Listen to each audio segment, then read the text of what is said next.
What's up, guys, and welcome to episode 24 of Skins in the Game. Tough week. I'm playing twice.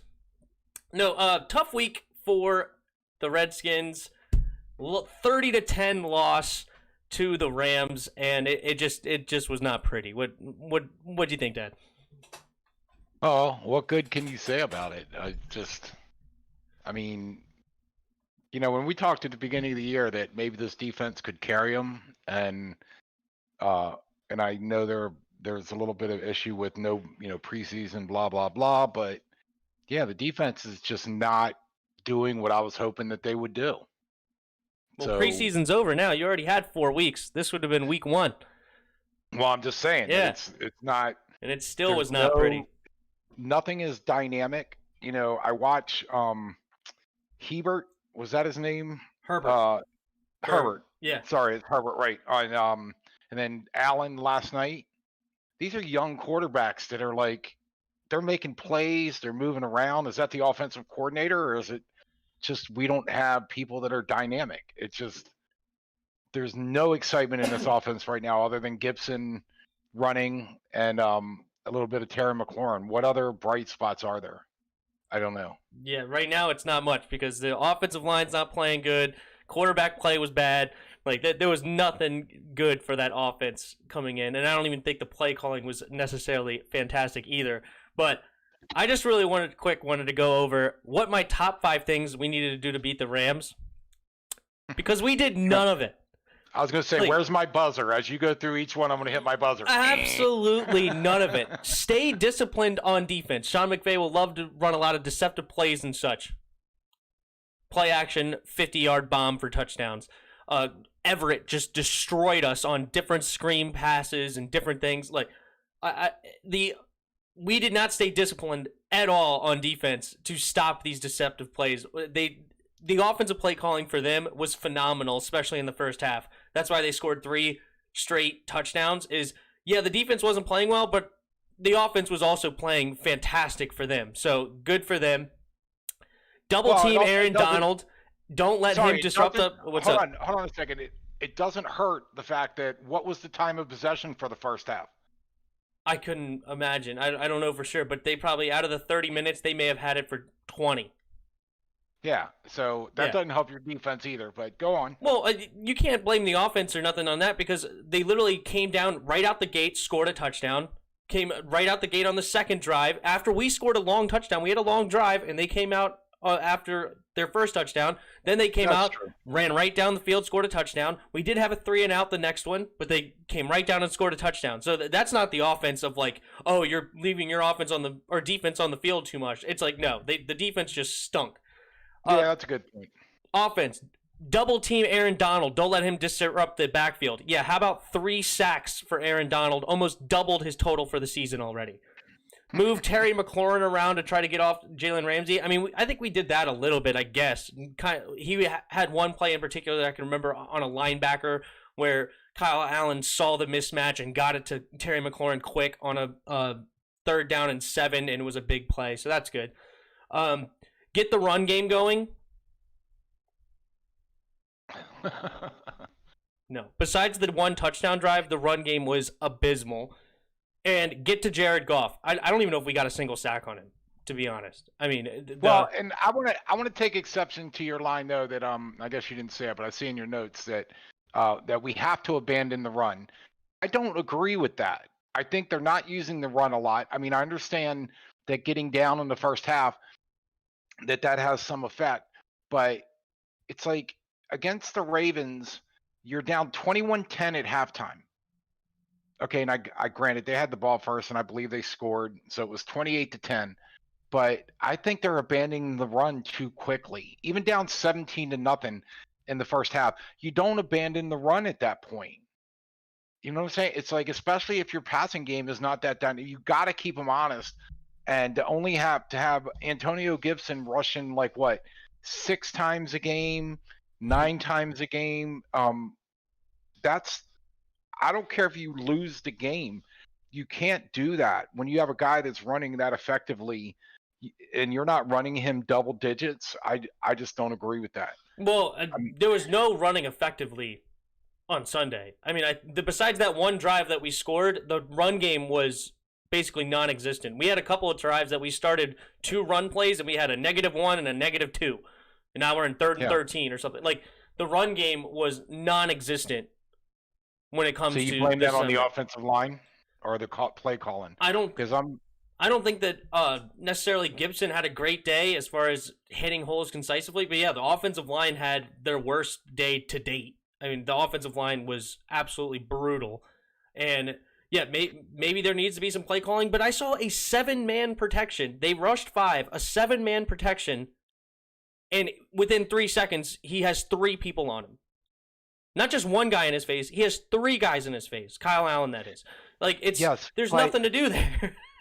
Well, I know, but again, and it's easy to play an armchair quarterback or a Monday morning coach, that you watch this all the time with aggressive defenses, and you have play calling that exploits that aggressiveness. If you got 3 people at the quarterback, you got somebody open. And if you suck them in, but every time they try to suck them in on the screen, it seems like there's twice as many defenders on the field as there are Redskins. And it's like whoever's around, they got 3 guys around them. They try a screen. There's 3 guys there. They don't try the screen. There's 3 guys at the quarterback. Why is that? Like I said, watch. Well, on that particular 7-man protection play, that was meant for a deep route. Like that was supposed to be a long developing play. Hence, why you had 7 people in to block to give your quarterback time to throw the ball downfield. But within 3 seconds, the routes aren't complete yet because they're 20 yards plus downfield. Like, you had to give that play time to develop, and he has 3 dudes immediately in his face. And I think it was Terry on the out route, or on a comeback route, like a 15, 16-yard comeback. He didn't even have time to get to his break before Allen is getting tackled, so he just throws the ball out there, and it ends up just being a throwaway play.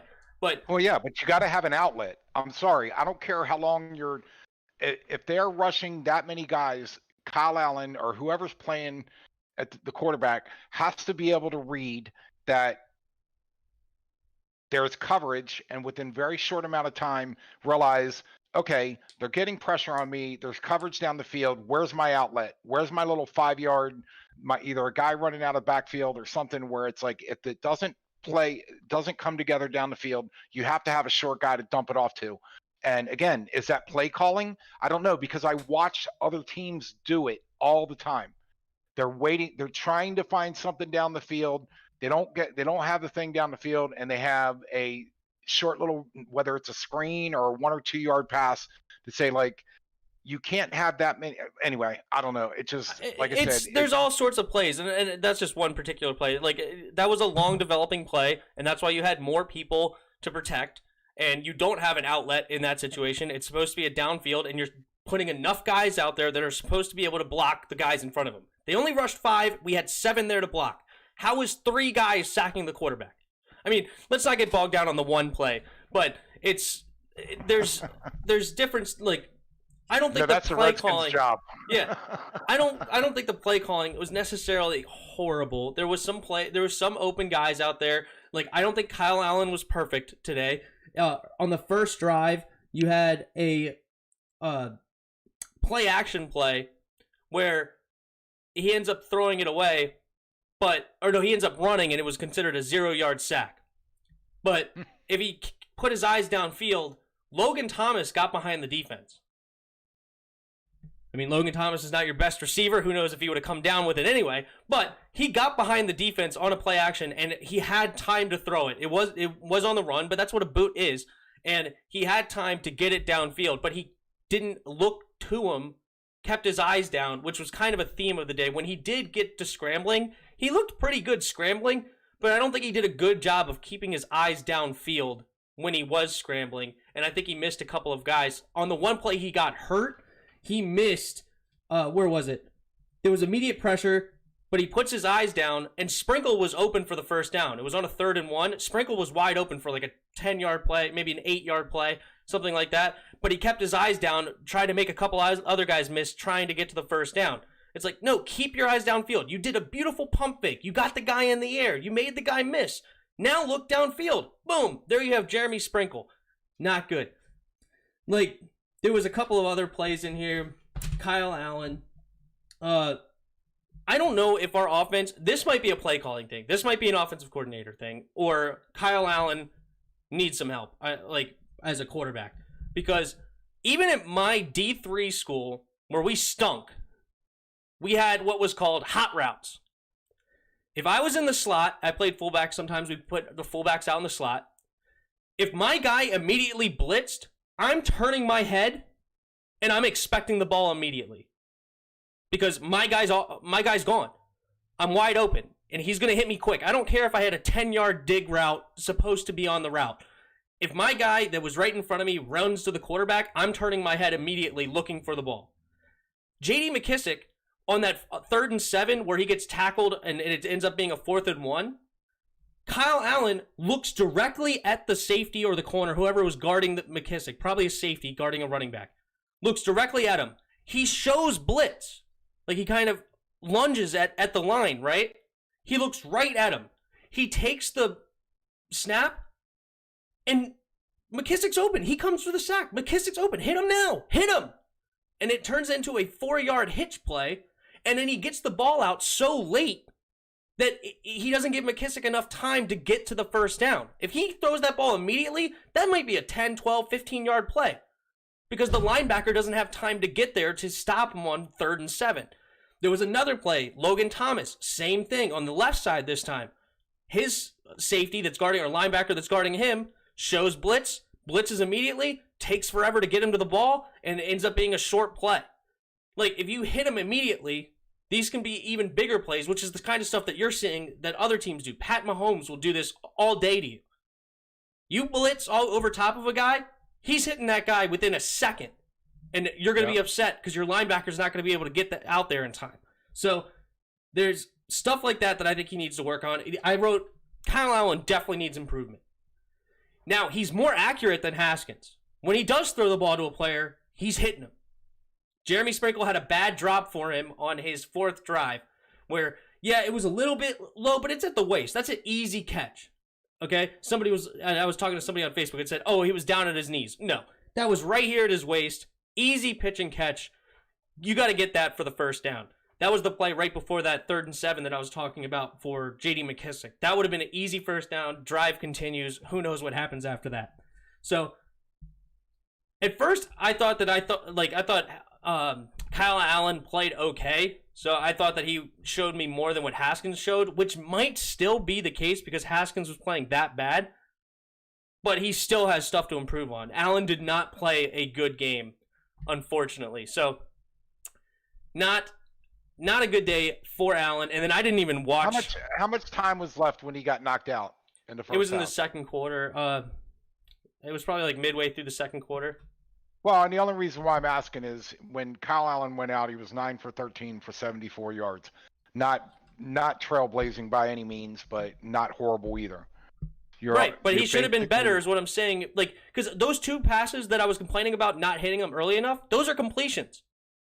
But they are now only 5-6 yard completions instead of 10, 12, 15-yard completions, hitting him in the run, hitting him in stride, hitting him early, and that can turn into something else. And a couple of his scramble plays, he could have had even more plays. And then, like, he did have that one on a play action where he hit Hemingway. I'm not going to crush him too much because I know when we ran that bootleg play, if that fullback or tight end in the flats was open, you hit him. Like, that was... We're not waiting to see what happens in downfield. You hit that open flat guy so he can turn upfield and get some yards. And it was like a 10-yard play. But he did have Jeremy Sprinkle open about 12 yards downfield. But I'm not going to kill him for that one because, as I said, you hit the open guy when he's open, hit him in stride, and see what can happen. But, yeah, Kyle Allen definitely needs to improve. This was not good enough coming from Kyle Allen. And as I was going to say, I didn't even look at Alex Smith's film. I know it was bad. We literally had 7 3-and-outs in the second half. We had 7 drives and 7 3-and-outs. Like, it's abysmal. when your offense has a total of 108 yards of total offense in a game, it's bad. Period. Oh, yeah. No argument. You can argue, okay, Kyle Allen in his first game's a little rusty, whatever. He had some promising stuff, but you take away the first drive, and they only got 108 yards, and their first drive was a sustained long drive. After that drive, what did they gain? 40 yards, maybe? Maybe it was for the bad. rest of the game. It was bad. And again, what do you attribute that to? Again, Alex Smith, great. Oh, he got to play. Alex Smith was rusty dusty. Okay, he was inaccurate. I mean, he had a play downfield where Terry McLaurin beat him. Yeah, it's pouring down rain. Still, Terry McLaurin beat his man downfield, overthrew him. He had a play where he scrambled and had an easy. He may have been able to run for the first down, but he decided to throw it, trying to get to the first down. He throws it in the dirt. He looked like Haskins. There was another play on third down where he threw it to a guy right in the dirt, and they end up the officials end up challenging it. Yep, still incomplete pass. Alex Smith was not good on Sunday whatsoever, and rusty as all get out.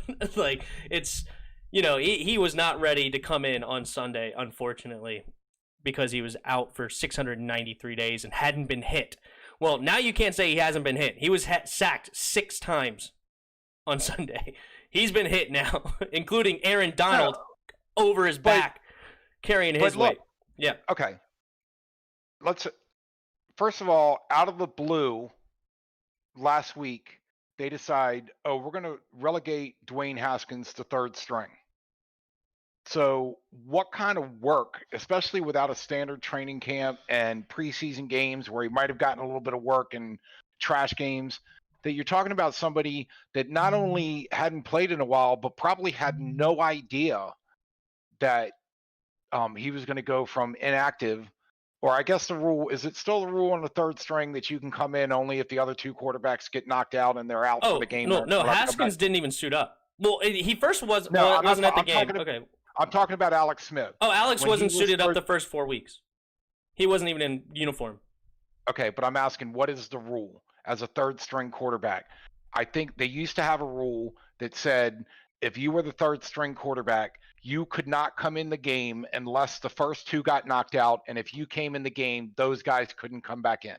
I remember that rule. I don't know if they have changed it or not. I haven't watched a game. Yeah. I haven't watched a game where that has come into play in so long. I don't remember if that's still in the rule or book or not. All I know is that Logan Thomas was our third string quarterback if something happened to Alex, but at the same time, Kyle was cleared to come back in. He just decided to keep Alex out there because what Ron said is that he did not want Kyle to take another hit and not have him for future games. So he probably saw. Oh, and why were they saying he got hit somewhere other than the head? He got nailed in the head. Yeah, he got nailed in the head, but it wasn't a head injury, is what it was. It was a neck arm injury because it kind of got hyperextended. But no, he got hit in the head. That's why the penalty was thrown, and he did go through a concussion protocol, but he cleared concussion protocol. But it was mainly apparently it was like a stinger on his arm or shoulder or something like that. That they said the injury was. So that's what it was. So a quick aside here. So do you think that Dwayne Haskins ever suits up for the WFT again? Based on what I've seen out of the quarterback play, especially Alex Smith, there's no reason he should not be the backup other than something happened behind the scenes. And the fact that I don't know if this is actually true. I've only seen this by multiple posts online. Apparently he's quit following Haskins on Twitter. He quit following Washington. He quit following Ron Rivera. He quit following Kyle Allen. I believe that something happened behind the scenes that probably Haskins did not take the criticism very well, and it turned Ron Rivera off hardcore, and he's like, okay, you're not playing for me anymore then. I'm going to come up with an excuse. Now we're trying to win, blah, blah, blah, whatever it is. I'm not going to put you on blast. I'm not, because I'm a classy guy. I'm not going to say, oh, Haskins threw a little tantrum in the meeting, and I don't want him anymore because I don't want that guy. I don't want that attitude on my team, blah, blah, blah, whatever. I'm not going to throw you under the bus, but you're never going to play here again. But because Alex Smith did not show me anything that showed me that he was any better in practice than Dwayne Haskins. Okay. Well, what I was trying to say Yeah. is I don't know if you read that Haskins was bragging at the end of the Ravens game about his 300 yards passing, Hmm. and it rubbed all the players the wrong way. And then they harkened back to the selfie when he had to miss the end of the game. And then you add the fact that he doesn't have any kind of work ethic, and that the players were like, okay, you got to do something about this guy, because they didn't like the fact that they lost the game and he's, running around like a peacock, fluffing his feathers about how great of a game he had. And okay, 300 yards passing against the Ravens, that means something. But you lose a game, don't go crowing around about, and I'm No, not even sure if that's all that happened. That I'm sure there's other things that were rubbing um, Ron Rivera. But bottom line is I think what drove Ron Rivera to do what he did had as much to do with the record in the NFC East as it had to do with any of the problems that he had with Dwayne Haskins. If there was a team that was 4-1 or 3-2 and we only had one win and we were losing, I would not be surprised at all if he would have let Dwayne Haskins continue to grow.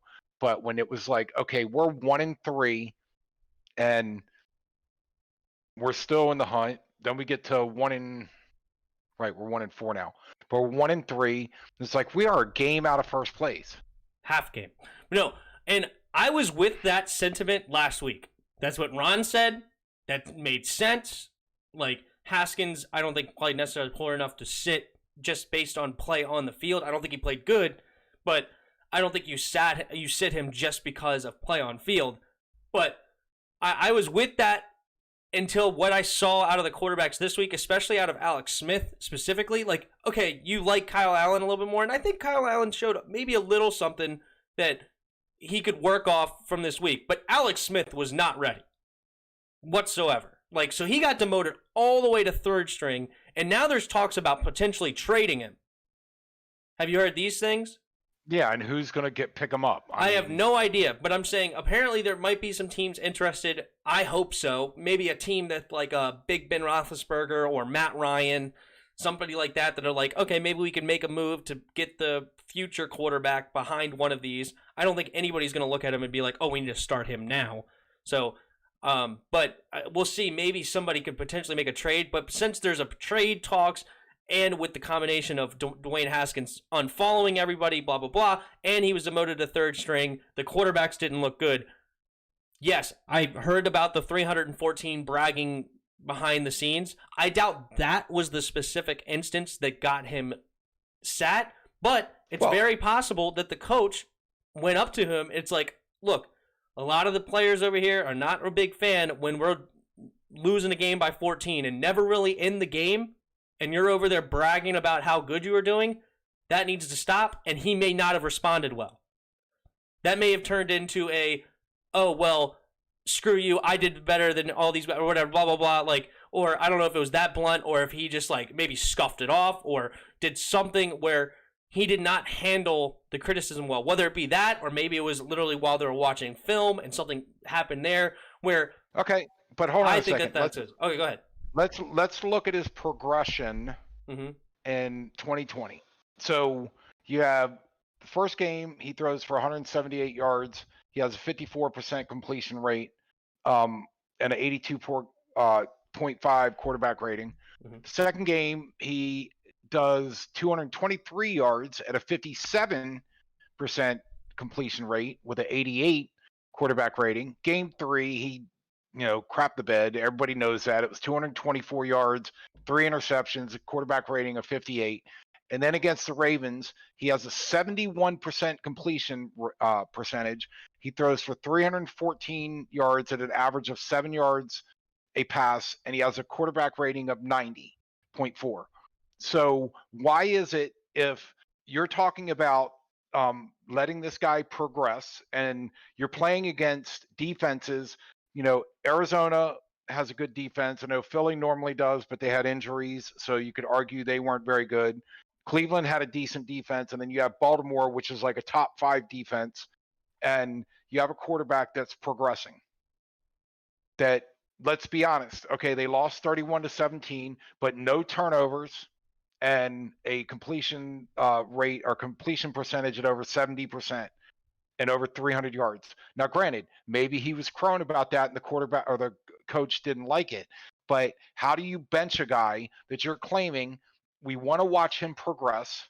He played against out in his first 4 games, he played against arguably 3 of those games of really good defenses and managed to win one of the games and had decent turnout with his passing game that progressively got better.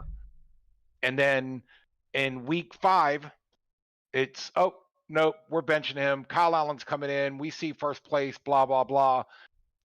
And I don't agree with, I'm going to tell you right now, I don't agree with the people that always, the first thing they jump to is racism and he's a black quarterback, blah, blah. I don't jump to that conclusion, but it certainly gives fuel to that fire when you have somebody that's progressing.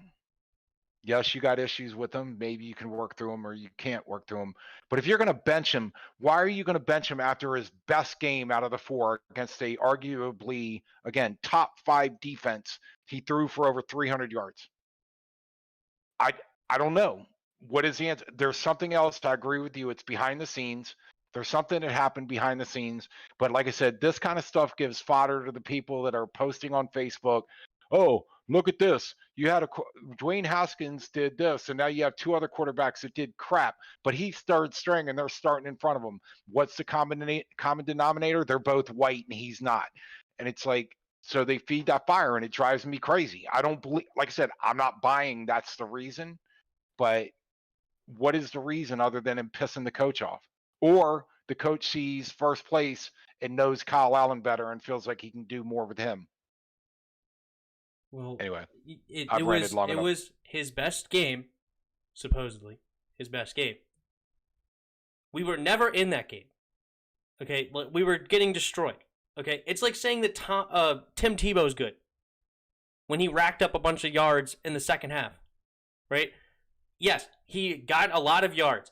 He missed a lot of big plays. There was plays there, but he was taking the underneath stuff. He was taking dinking and dunking, whatever. Like, not all the running backs, but there was a lot of passes that he could have had more down the field. There was one play in particular I get that Terry McLaurin completely destroys Marlon Humphrey on a crossing route.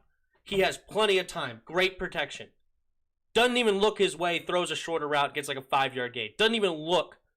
Or it looked like he actually did look, but he didn't even attempt to throw that because he didn't know what was going to happen.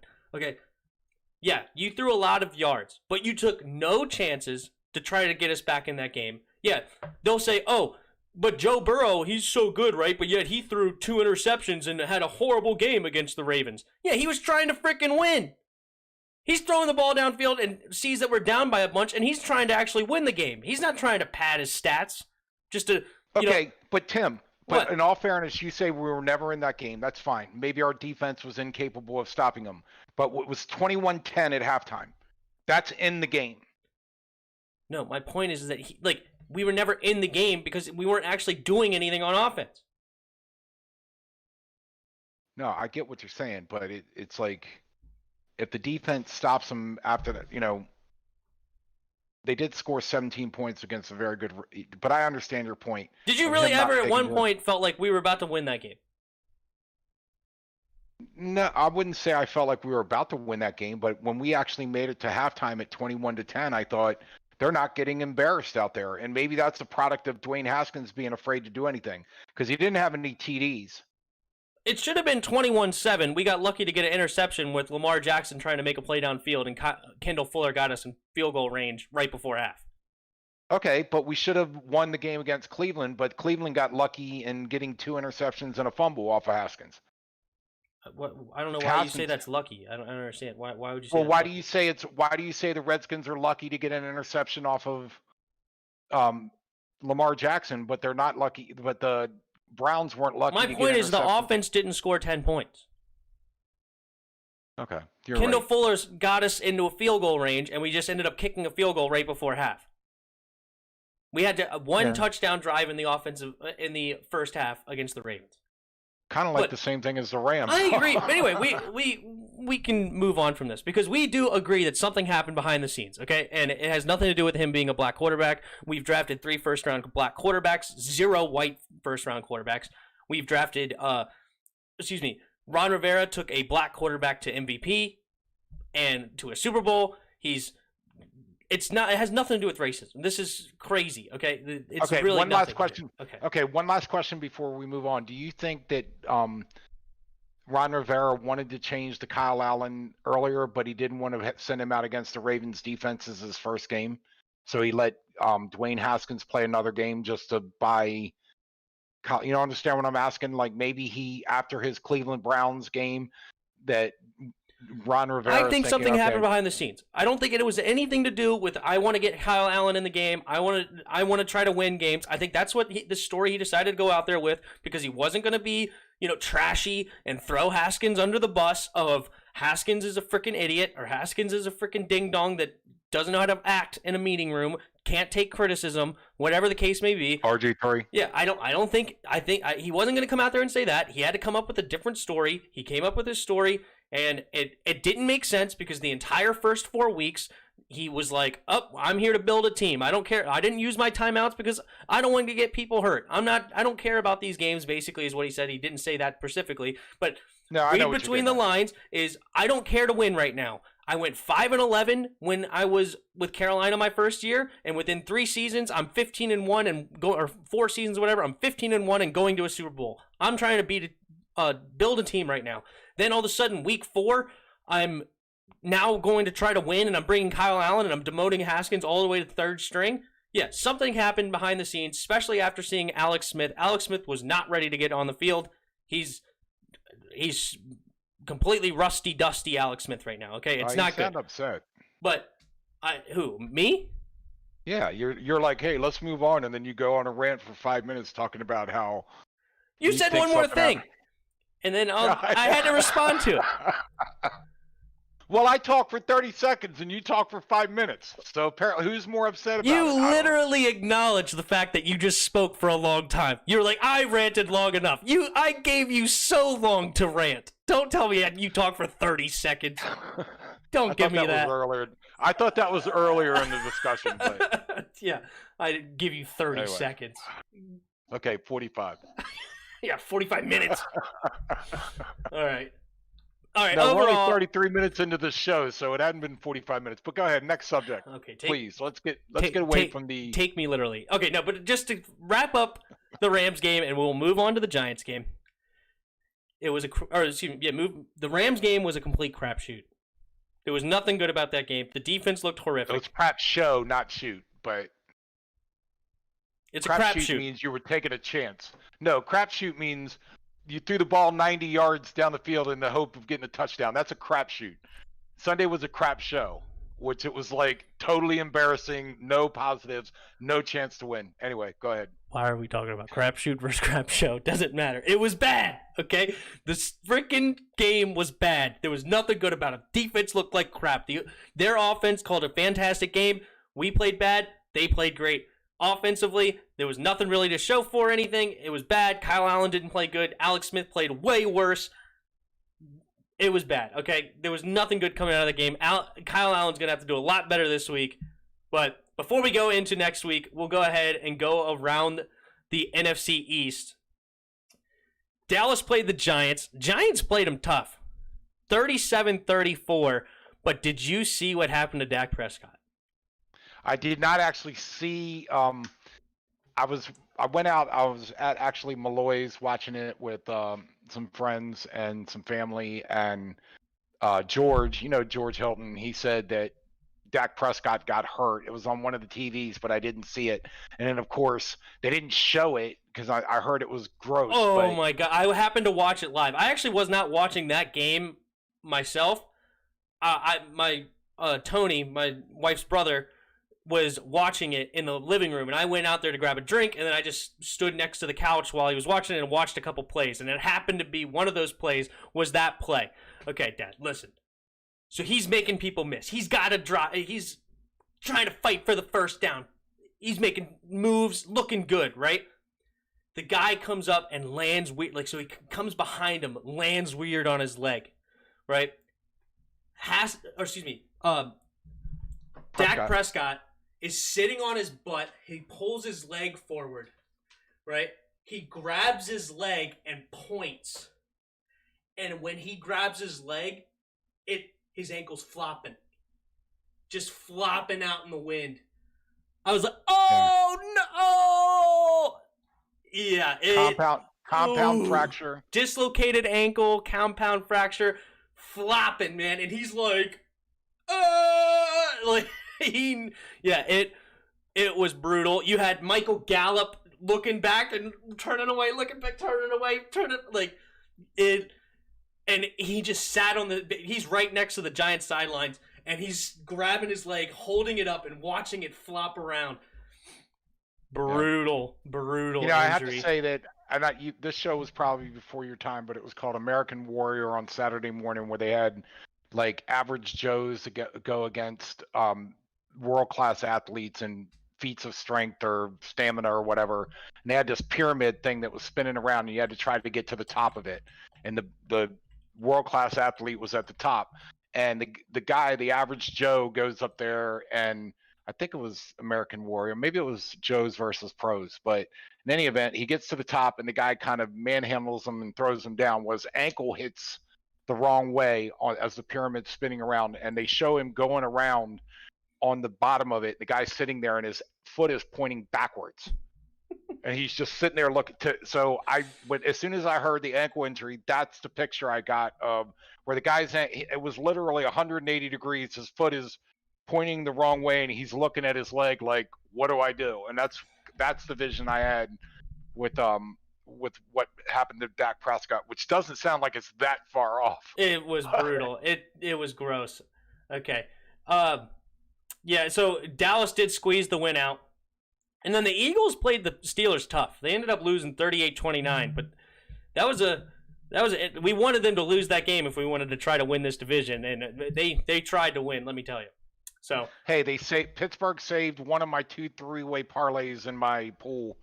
There you go. I won $280 this week on my 2 3-ways. Sweet. Awesome. All right.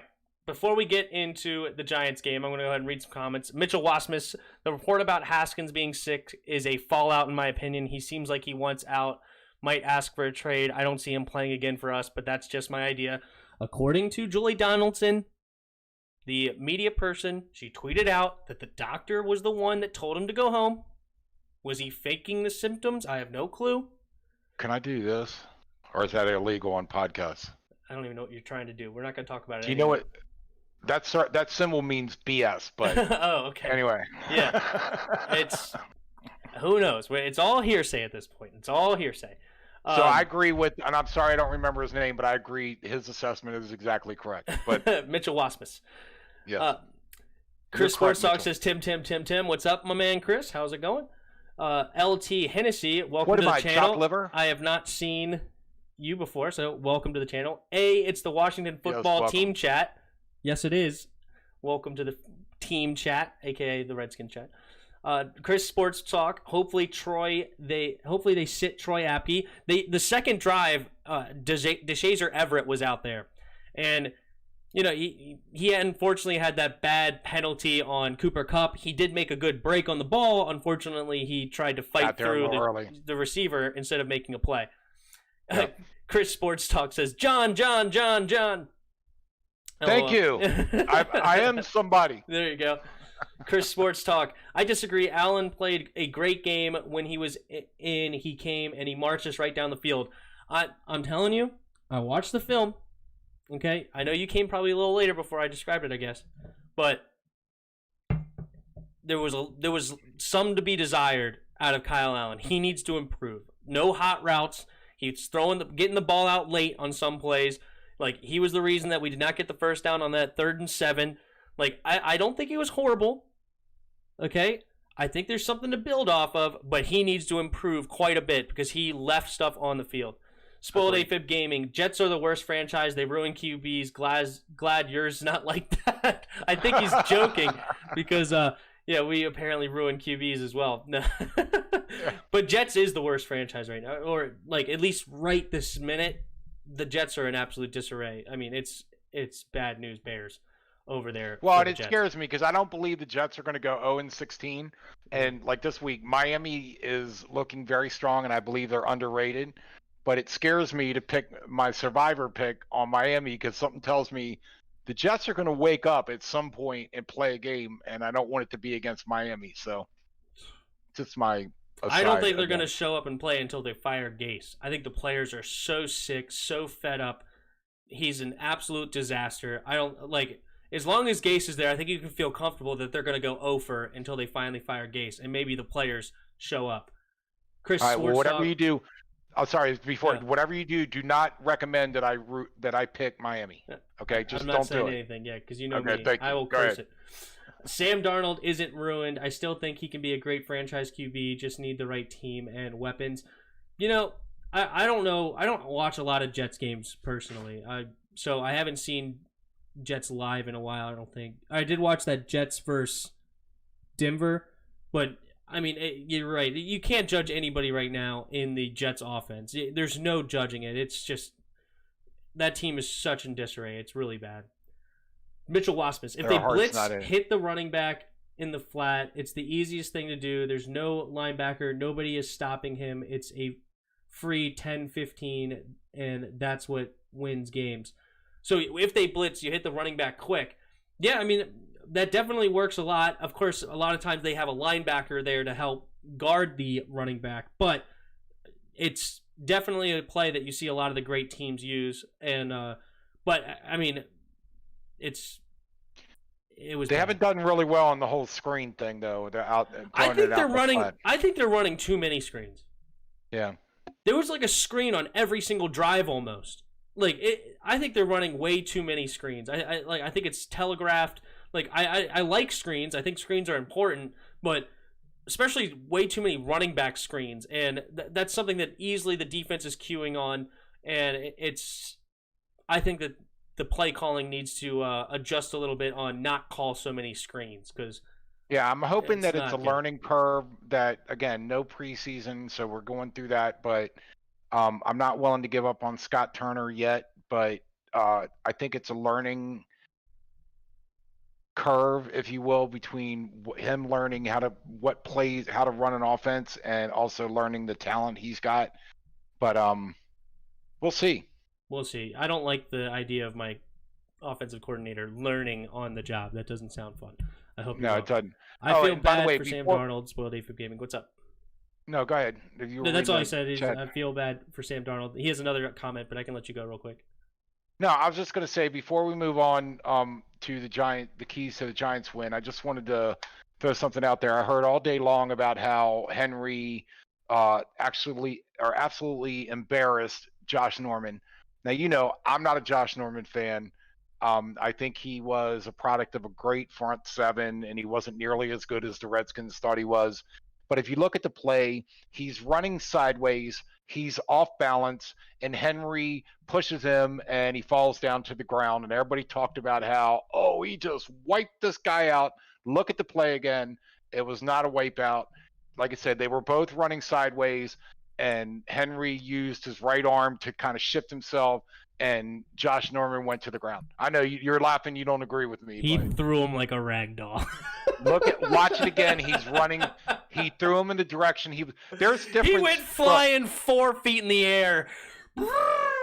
Look, I've watched Bo Jackson hit somebody straight on that's running right at him and obliterated him. I've watched running backs do that to guys where it is like two guys coming like this and the running back obliterates them. These two guys are running sideways. Josh Norman is not running at Henry. No. And he threw his arm. He basically used Josh Norman's momentum to grab his shoulder and stiff arm him. And yes, he fell down, but it wasn't the. He went flying. Okay. Flying. And that's fine. I can grant you all the leverage you want, all the side to side. I don't care. But it was funny and it was embarrassing because he went flying through the air. Josh Norman went farther than Kyle Allen's passes. right, Thank you, Mitchell Wassler. Can we frame that one? Can we frame that one? We'll hang that up in the rafters. That was a good one. All right. I'll come back to you, Spoiled Ape again with your comments. We're gonna move on to the New York Giants game. Okay, no more talking about the Rams. We're talking about the Giants. Okay, real quick. Josh Norman went to Mars and came back saying, "What happened?" Oh, he was abducted. Oh, dude, it was bad. Okay. All right, on to the Giants here. Okay, so we got some notable players for the Giants. We got Daniel Jones, their young quarterback. Okay, he is constantly running for his life. Okay, you thought our offensive line is bad. Their offensive line is real bad. Here's the PFF grades for his offensive line. Left tackle, 57. Left guard, 61. Center, 43. Right guard, 63. Right tackle, 60. Highest one is 63.8. Yikes. Okay, not a good offensive line. Not good for the young quarterback, Daniel Jones. And he's also missing his best player in Saquon Barkley and his best receiver in Sterling Shepard. Both of them out on IR. So not good. By the way, how does that compare? No, how does that offensive line compare to the Redskins? PFF? I know we at least have two guys in the 70s. I don't know what happened before this week. Maybe after this week it's lower. But Wes Schweitzer was at 73, and Morgan Moses was, I think, at like a 71. Wes Martin was pretty low, and I think Jaron Christian was pretty low, and then Roulier was somewhere in the middle, maybe 65 or something. So ours is not much better, but it's not as bad. Okay. All right. According to PFF, he's a 74.5 grade, Daniel Jones. Right? And a lot of people compare his stats to Haskins' stats. Well, you look at Haskins' PFF, 46.7. Yeah. Okay? Yeah. Jones has thrown more interceptions. Jones has thrown less touchdowns. Haskins had more yards at the time. Okay. Look at the film. You actually go watch the two play and watch what's going on. Daniel Jones has been playing better, even though the stats don't show it, than Dwayne Haskins. Okay, he's had more command of the field than I think. I've watched him play, and yeah, the results may not be great, but you feel like he's got somewhat of a command of the field. He's dealing with a terrible offensive line, which again, I only watched the Pittsburgh game on Monday night, Week 1. Pittsburgh was running free in his backfield all night long. Saquon Barkley had 6 yards rushing that game. Yeah. 6. Okay. Is that good? Yeah, it's not very good. Not too good. So that's their quarterback. To replace Saquon Barkley, they got Devontae Freeman. Freeman's still only 28 years old, so he's not over the hill yet. And Freeman's got some talent. He's got some speed. He's not a bad running back. So good replacement for, if you lose Saquon Barkley, getting Devontae Freeman was not a bad deal. Their best receiver right now is Darius Slayton, and he's a good young receiver. He's only 23. He's 6'1", 194 pounds, and runs a 4.4 40, a sub 4.4. I think it was a 4.39 or something like that. So he's got some speed. He's not very small at 6'1". He's a nice young receiver for him. So got to look for him. Evan Ingram is their tight end, and he's built like a receiver. 6'3", 240 pounds, and runs a 4.42 40-yard dash at the combine. He's a linebacker nightmare when it comes to running routes, okay? Oh, by the way, tight ends are the Redskins' nightmares, so that's not comforting for the whole definitely defense. Not. Yeah, this could be a huge problem for our linebackers. It's not good. So that's their offense. Defensively, it's not as bad as you may think. They have a couple of nice young guys. James Bradbury, they signed in the offseason. He's currently 85.7 according to PFF. Second corner in the league. Second highest rated quarter in the league right now. He only has 1 interception, but he's only allowed 15 receptions in the first 5 games. So he's going to be on McLaurin, is what you're saying? Yeah, I think so. So he's had a really good year so far. It was a nice signing for the Giants there. Their inside linebacker, Blake Martinez, is currently rated at an 81.2 according to PFF.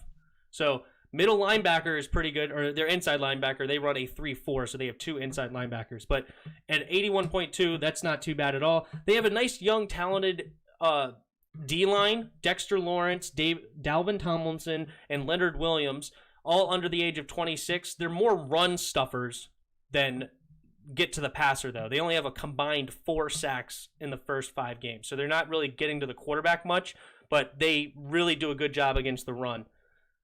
You have Jarrell Peppers, who's a talented safety for him, but he's not having the best year. Like, his PFF is kind of low, and also, like, apparently he's not having the best season so far, but he was a first-round corner drafted, I think, in the top 10. So he does have some talent, even though his season has not gone that well. Is he right? Is he really related to? Is it Julian Peppers? Julius Peppers? I have no clue. Julius Peppers. I have no idea. Right. That's curious. a fair question. I don't know.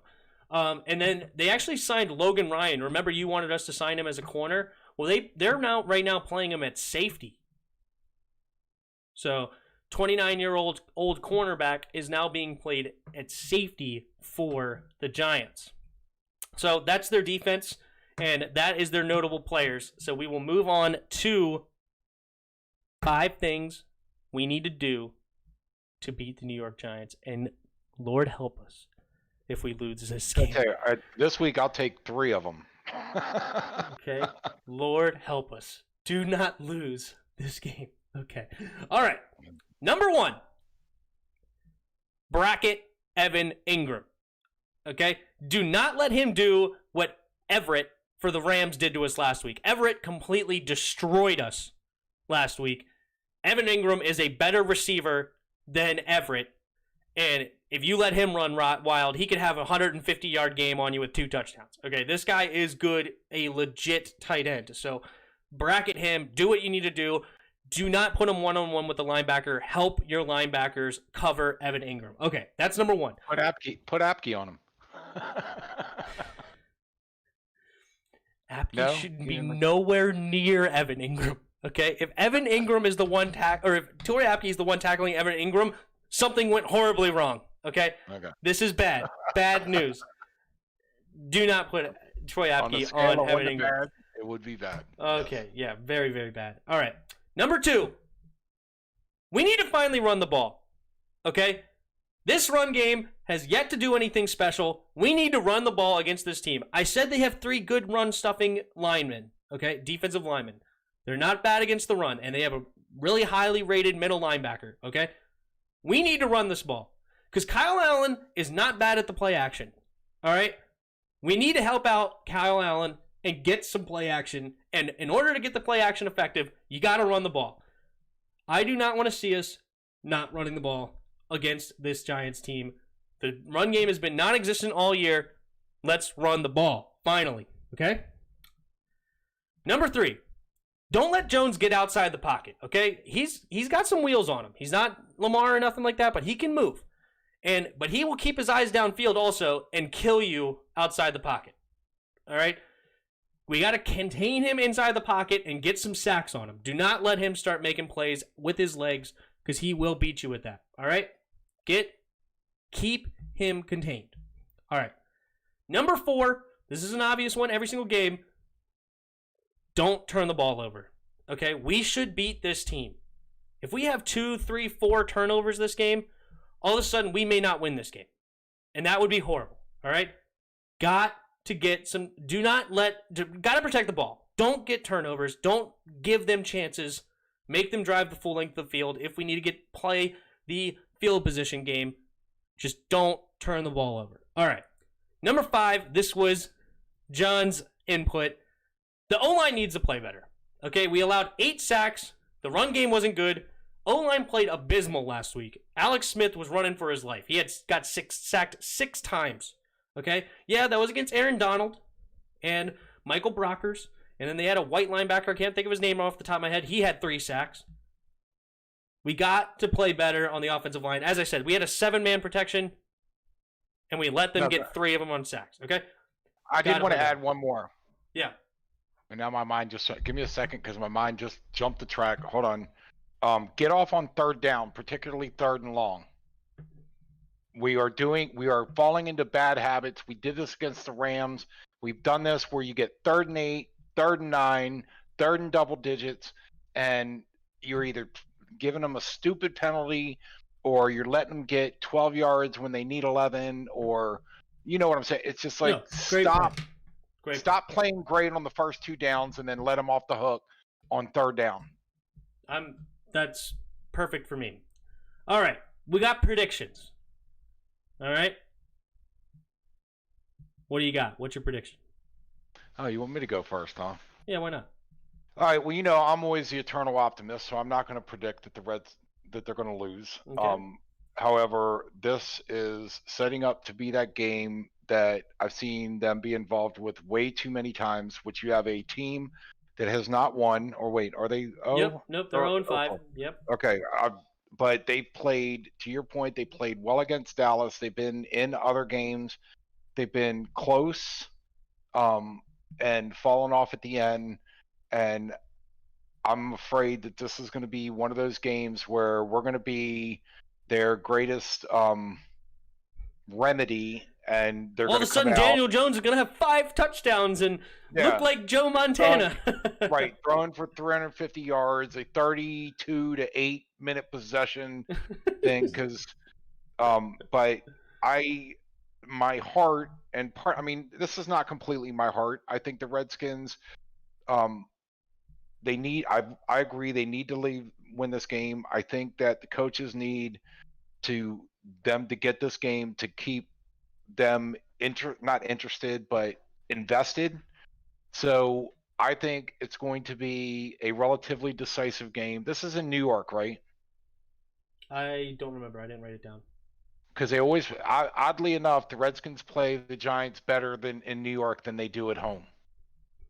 FedEx Field's another home game for the Giants. Okay. Well, I'm just saying though that we've had better luck, and I have paid little attention to who's home and away anymore because there's no fans in the stadium for most games, and even if there is fans, there's only a few fans. So I completely forget. That Vegas. I told you if Vegas adjusted it to 2.5 point home field advantage from 3. Did they? For that very reason. But I think that the Redskins are going to. Their defense is going to harass Daniel Jones. We're going to get back on track, and we're going to beat them by more than one score. I'm going to say 27-17. 27-17. That is the prediction for Johnny Boy. I'm predicting a win as well, but only 20-17. I think this offense is not going to score a whole ton of points. I think their defense is actually better than advertised. And but I hope that we stop them on defense. We have to. We just got to. Okay, we cannot let this offense destroy us. Okay, this is. Yeah, we are. It is in. We got to. New York. It'll be so bad if that's not the case. All right, let's get to a couple more comments here. Robbie Anderson is doing better when he left the Jets. It's coaching, not talent. Yeah, Robbie Anderson's looked really good in Carolina so far. I think he's like a top 5 fantasy receiver right now. So, looking really good in Carolina. Offensive line, so bad they let Flower get past him. Let a Flower get past them. Whose offensive line? Our offensive line? That's a fact, if that's who you're talking about. It was bad on Sunday. If the whole world about to end, the only way to save it is for Haskins to beat the all-time Patriots. Are we living? Tell your wife you love her, okay? Tell your mom you love her too, okay? So what do you think about LaDavion Bell? Le'Veon, sorry, I messed too. Yeah, Le'Veon Bell. You heard the Jets let him release. Yeah, released him. I don't think we're gonna touch that with a 10-foot pole, but I want to see Le'Veon Bell in a Rams uniform. I think. So, but you think he's gonna play again? I think so. Okay, that was my point. Wasn't to ask if the Redskins were gonna pick up on him because I think he's gonna be too expensive, but. What was he getting, like $14 million at the Jets or something like that? Yeah, but whoever signs him doesn't need to pay him that. Well, I know that, but I don't. And he's already getting paid by the Jets because he got cut. He's still getting paid his guaranteed money from them. So actually, somebody should be able to sign him for a cheap deal. And I hope it's the Rams because I have him on 3 of my fantasy teams, and I think he would do really well in a Rams uniform, looking like Todd Gurley a couple of years ago. Okay. That's my prediction. All right. Chris Sports Dog. Terry McLaurin will have a field day this game, and Gibson. We've been saying that the last few weeks, and it has not come to fruition. But I hope finally this week you're right. All right. And if Gibson doesn't have at least 15 to 20 rushing attempts, I've got a problem with that. Agreed. I want to run the ball this game. And go for it on 4th and 1. I completely agree. We should have gone for it on that 4th and 1. Even though it shouldn't have been a 4th and 1, Kyle Smith should have been thrown it earlier and given McKissick enough time to get the first down. He threw it late. Not good. But I agree. Where were they on the field again? I'm trying to remember. Maybe on our own 30. It wasn't according to the whatever you call it, the analytics, it may have not have been the best decision because of where we were, but we needed to score points. Okay, our defense was looking like poo poo. We needed to score. Go for it on 4th and 1. But we were in their territory. No, we were in our territory. We punted. Because I remember thinking that sometimes you got to do that, and I thought there was more than one that they didn't do it, but maybe I'm wrong. We didn't go for it in the 4th quarter because we gave up on the game when we were down 30-10. We should have gone for it then too, but he decides to punt it. All right, Chris Sports Talk. No. This game, our D-line will dominate. No, that's what I've been hoping for this whole year, and I don't know. Besides Carson Wentz, where we got 8 sacks, where's the D-line been? It's not been good. Well, I don't think. I think what the problem is, and one, they could probably blitz more, but the other problem is the quarterbacks have been slicing up our secondary, and if we get aggressive, they just do a quick 5-yard out. Jared Goff got the ball out so quick on Sunday. He got the ball out so completely to guys that were freaking wide open. Mm-hmm. That's what I'm saying. It's like we don't have a secondary to make the quarterback hesitate, and not all the time. Sometimes they do that, but we don't have a secondary or even the linebackers that block those easy targets to where, hey, if you're going to give them 5 or 6 yards on an aggressive play, they'll take that all day long and they'll go right down the field. And sometimes that 5 yards ends up being 25 yards because somebody misses a tackle. Yeah, so, but I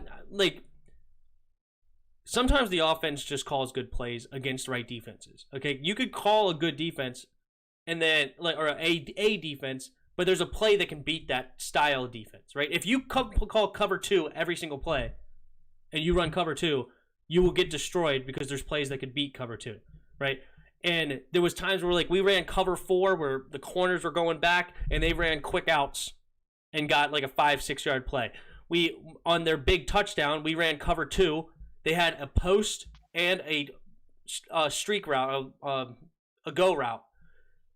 Landon Collins saw the post route across his face, kind of made a step, and then Jared Goff goes to throw, and he throws the deep route. It was kind of like, if we're in cover 3, that play doesn't work because we have a safety in the middle of the field to cover that post route, and then we have a safety on the right side of the field to guard the go route. So there's sometimes where offenses just call. That's why, I bet if you go back and watch the film, the Rams versus Giants, where the Rams only scored 17 points, I bet you would see that the Giants happened to call really good defensive plays to stop what the Rams were trying to do on those plays.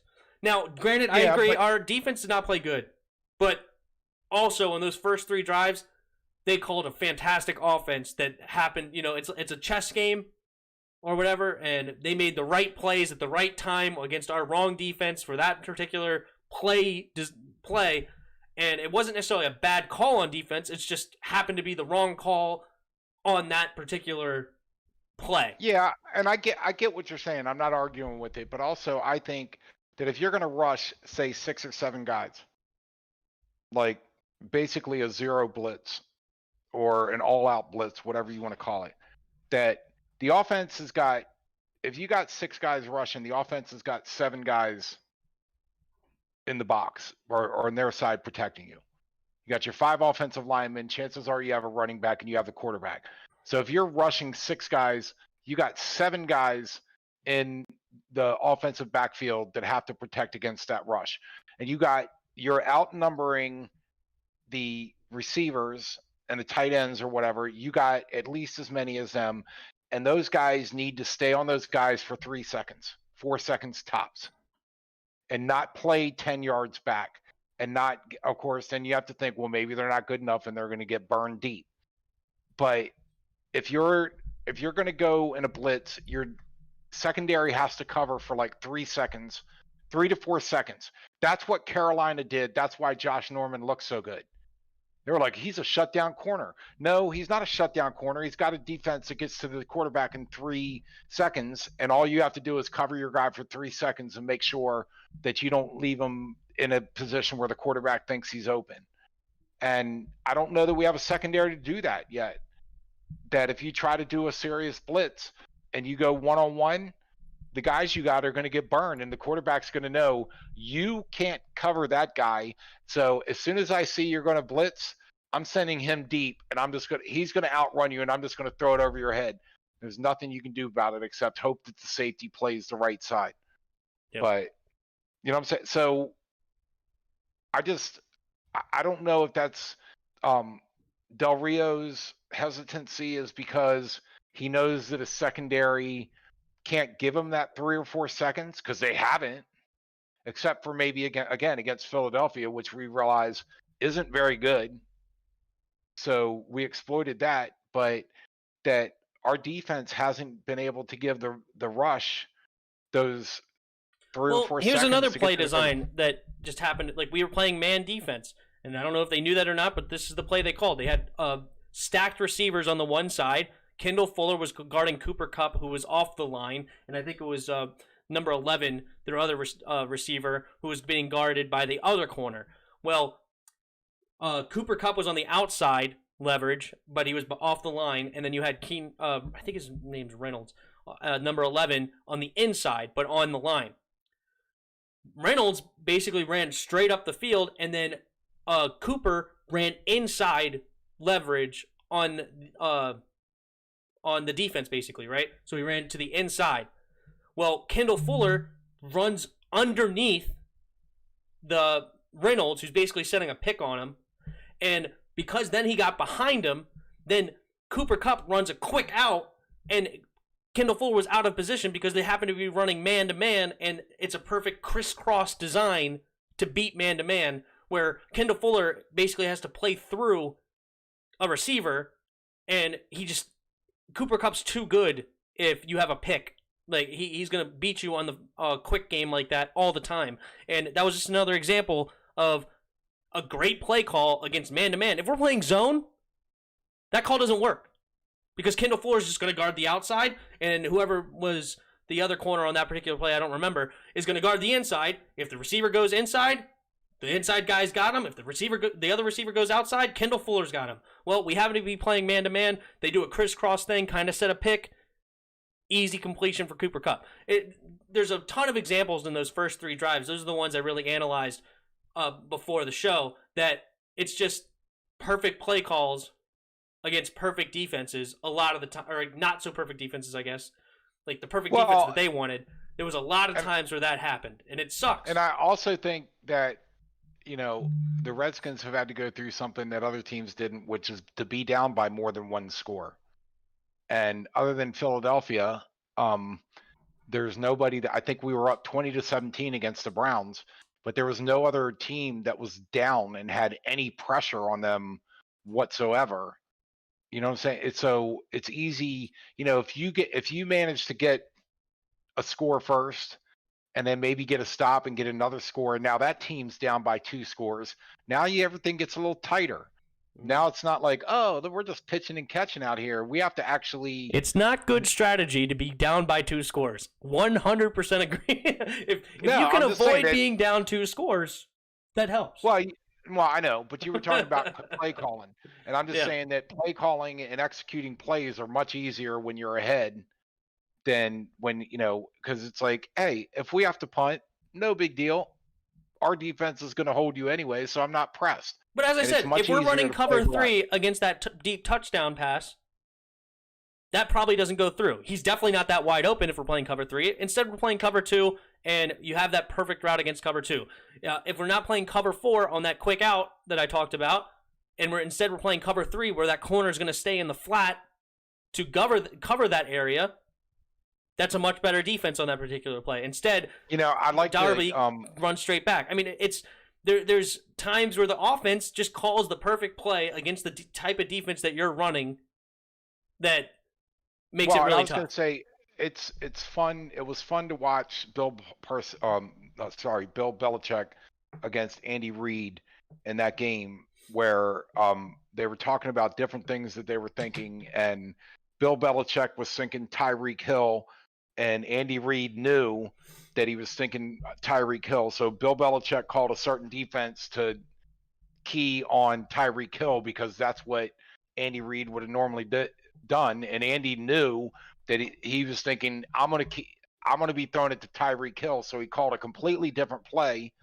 And so it's a chess game. And when you have two guys that are that good at it, and one last thing before we wrap this thing up, one thing I noticed, and maybe I'm wrong, but how many coaches in the league do you see taking notes during a game? I noticed in that game against Bill Belichick and Andy Reid that they were both taking notes.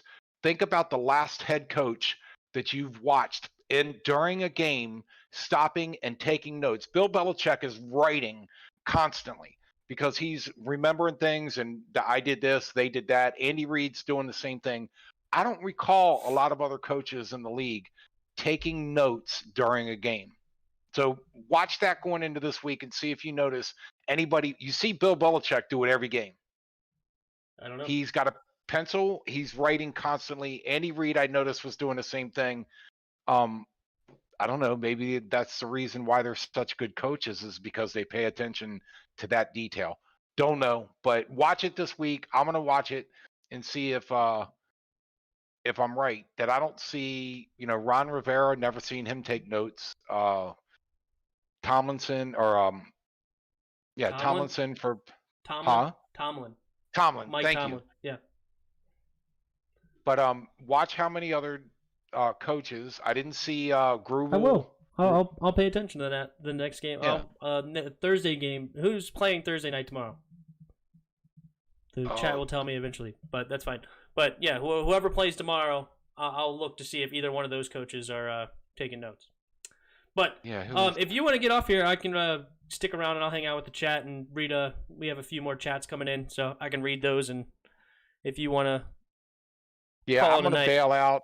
I am just going to real quick figure out who's playing tomorrow night. It is, of course, it's taking forever. It is. Wait a minute. Oh, there's no Thursday night game. That's what I was just saying. Yeah, Tennessee and Houston plays Sunday. Yep, no Thursday night game. Okay. Yep, Mike Pryor says I don't think there is a Thursday game. Fair enough.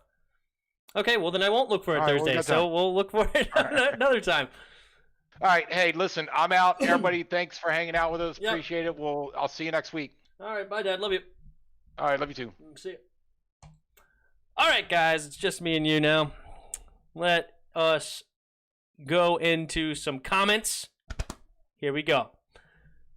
Chris, the D-line doesn't dominate because you got to understand they're always on the field. They're tired. You can't keep putting your defense out there all the time. You can't. See, there's sometimes I agree with that statement, but Sunday, that was not the case. Drive number 1, they came down, went right down our throats. Then our second drive, we actually had a long, sustaining drive that scored a touchdown. Defense came back out, got destroyed again. Next one was a 3-and-out, and then they got destroyed again. But your 2 opening drives, they scored touchdowns, and in theory, you should have been fresh at that point. So, but I understand your point, but Sunday was not a case of that one, okay? Next comment we got to play with the lead. If we play with the lead, our defense will carry us to double-digit wins, but it's easy to get exposed when your defense is always out there. No great defense can keep getting it. Playing with the lead, yes, that always helps your offense. That is for sure. Put out on the field, and our front line still does do a great job at times. They just took our D-line completely out of the game. Jared Goff got the ball out so fast on Sunday that our defensive line had no chance of getting to him. They just completely threw it so quick. It was great. It was a great offensive day for the Rams.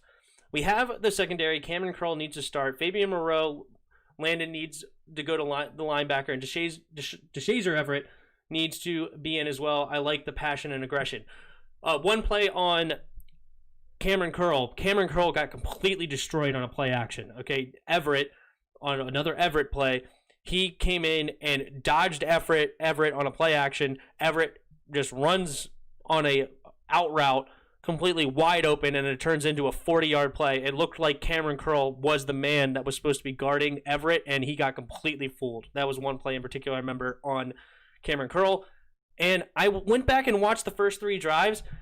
Landon got beat on that deep pass because it was cover 2. He was the cover 2 safety. There was a guy crossing his face. He kind of bit on that, and then he lost the deep ball. DeShazer Everett was on the other side, and he got completely eaten up by the play action. So if Landon Collins didn't guard the post and he guarded the deep route, the post would have been wide open. So Landon Collins was in a, whatever you do, you're screwed. Okay? So, and I went through and watched, actually, freaking Landon Collins was in the box a lot playing linebacker, but even when he was playing safety, I didn't really see him ever out of position. He made a couple of good plays at the goal line. He did tackle Henderson for a 1.5-yard gain, but unfortunately that was on the 1-yard line. But he was right there to make the tackle, and he was the one that made the tackle at the 1-yard line to stop Henderson from getting in the first time. I really didn't see much bad coming from Landon Collins specifically. A lot of the plays went away from him. Like the Everett plays were not on Landon Collins' side of the field. So in the first 3 drives of this last game, I really didn't see any problems coming from Landon Collins, honestly. It was a lot of other people. That Darby was playing too far off. There was one play where Everett, for them, their tight end Everett, he got a screen pass, and Darby is playing like 7 yards off, and we're lucky that didn't go for a touchdown, to be honest, because there was like 4 or 5 blockers out there where Landon Collins, Troy Apke, Jimmy Moreland, and Darby were the only ones there, and I'm pretty sure Landon Collins actually ended up making that tackle, luckily for us. So I did not see a problem with Landon Collins where he was playing. Personally, I think that's other places. I know Landon Collins has had some bad games. Don't get me wrong. Like the bad play against DeAndre Hopkins, or getting beat by, Lamar Jackson or Kyler Murray. Like, these guys are some of the best guys in the league. So I know he hasn't played the best, but I don't think that him at the safety position was our problem on Sunday. All right. K Adatoro. K, I don't remember you, so welcome to the channel. Awesome. Thanks for commenting. Alex Smith is the best QB on the roster. Protect him in the middle and let the guard to right guard, and he'll be fine. He was inaccurate, man. Okay. Yeah, he was getting attacked all day, and I know he was playing in the rain, but he did not look pretty on Sunday. Okay. I agree that he is the smartest quarterback. He's got the most experience, and he's probably the best, but right now he's rusty as all get out because of this leg. He's been out for 693 days before playing on Sunday. He was rusty and not very good on Sunday. So I'm sorry. Right now, I think the best quarterback on the roster is Kyle Allen, but that's not saying that we're sitting pretty at quarterback. Mike Pryor, Timmy Boy, what up? What's up, my man? Thanks for coming by. Chris the Sports Talk, Kendall Fuller has played great, worth the money we gave him. Yeah, he had a couple of good pass deflections. As I said, he did struggle with that one Cooper Kupp, but that was kind of a crappy play. Good play designed by them, and man-to-man, it was tough.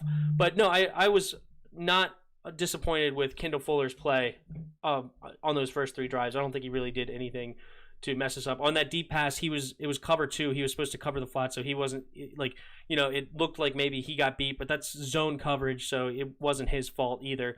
It was just a good play against the right defense for that play. Mitchell Wasmus agrees with you. I do like Kendall Fuller. Yeah, John, we was up against the Browns 20-17, then Haskins turned into Jameis Winston, throwing all sorts of picks, and also had that bad fumble where he did not step into the pocket. Ron Rivera is the Spanish Mike Nolan, awful coach.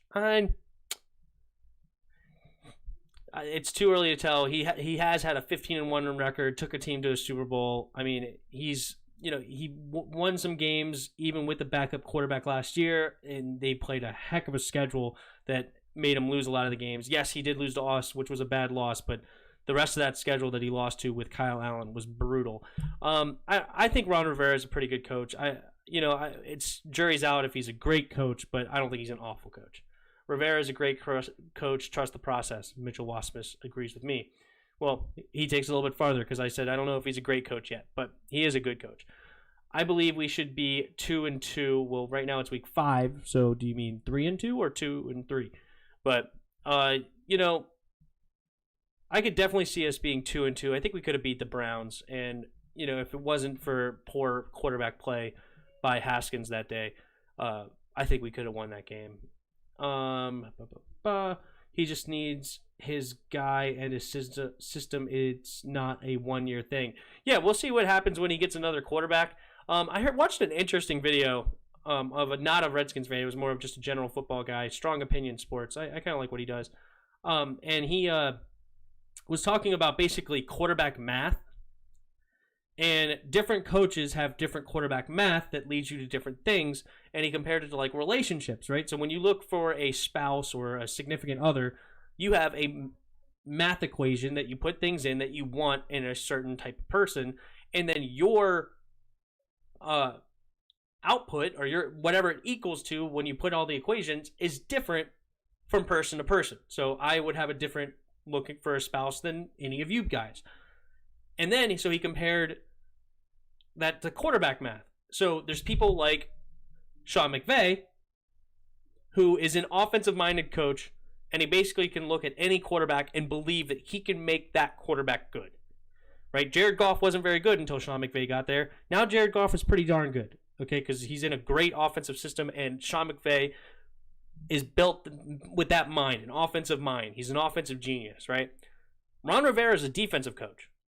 So he puts in different inputs, and it's like, I just want a quarterback that's not putting my defense in a bad situation and can lead my offense downfield.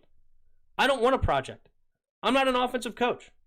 I'm not looking to build or groom a young quarterback. It's like I want a quarterback that's able to be effective in the offense, but also not turn the ball over and put my defense in bad spots. So his quarterback is going to look different than the coach of Sean McVay or any other coach, right? So that leads you to think that Haskins is not his guy because obviously he doesn't want a young project. He wants a quarterback that can come in and start and be effective on offense, and then so he doesn't have to worry about the offense as much. It's like Tony Dungy with Peyton Manning, or Bill Belichick with Tom Brady. Bill Belichick's a defensive-minded head coach. It's like I got a good quarterback that can lead this offense, doesn't turn the ball over, and gets it to the open guy. That's what I want, right? Somebody that works hard and knows the offense inside and out and can lead my offense down the field. So it was an interesting spin on the, how quarterbacks decide or how coaches decide what quarterbacks they want. And, I think he wants somebody that can come in and start, and that's why he likes Kyle Allen better. And, it's an interesting idea. I thought it was cool. Let's see. Mike Pryor, why is he awful, K? Yeah, so he asked K, why is he awful? Let's see what he says. And that's a dope turtleneck. Oh, thanks, man. Love my Redskins gear. Ron Rivera does not know X's and O's. He thinks giving bull crap speeches will lead to victory. He's a defensive-minded head coach. He knows defense, okay? He knows defense. Chris Sports Talk, Cameron Kroll was blitzing on that play. I mean, each their own mind. I think he was fooled by the play action, okay? He saw Jared Goff acting like he was giving it to the running back, and because as soon as he realized, he hit Darrell Henderson on the chest, as soon as he realized, crap, you don't have the ball, he looked backwards like, oh shoot. I think he was fooled by that play action. I feel like DeShazer gave up a big play on Sunday. Well, I don't know if he gave up a big play, but DeShazer Everett did have that pass interference that kept their second drive alive. So, because Shazer Everett started the second drive, they still had Troy Apke out there, and I think Troy Apke was not doing it. So they were like, all right, Shazer, you get out there and see what you can do. And then he made a good break on the ball. He was right there in a good position, but unfortunately, he hit the receiver before the ball was there. Chris Sports Talk says that we should be 3-2. You know, I think we could have beat the Browns. We did beat the Eagles. Rams were tough. Rams are a really good team. Ravens are a fantastic team. And Cardinals are pretty good, even though they've lost some stuff too. So, I don't know. Ron Rivera will be fired before the end of the 2022 season, guaranteed. I can only hope you're wrong, Kay. I can only hope you're wrong. Okay? I can only hope you're wrong. We gave Jay Gruden, 6 years? Come on, we got to give Ron Rivera more than 3 seasons, right? Come on, man. I hope not. The people disagree with you. Mike Pryor and Chris both say, heck no, Ron Rivera will be here for years to come. Give Riverboat a chance. Ron is a great head coach. Jay Gruden was a fake coach. He was here for freaking 6 seasons, so, you know, he was faking it for a long time. He was faking it for quite some time.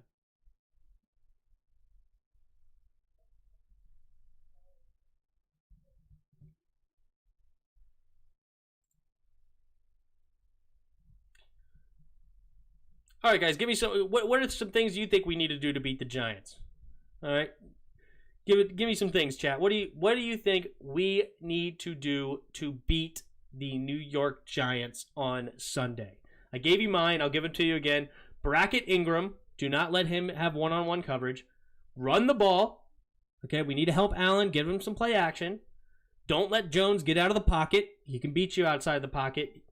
Don't turn the ball over. Don't give them hope, okay? Don't give them a bunch of chances inside our own red zone or on our side of the field with turnovers.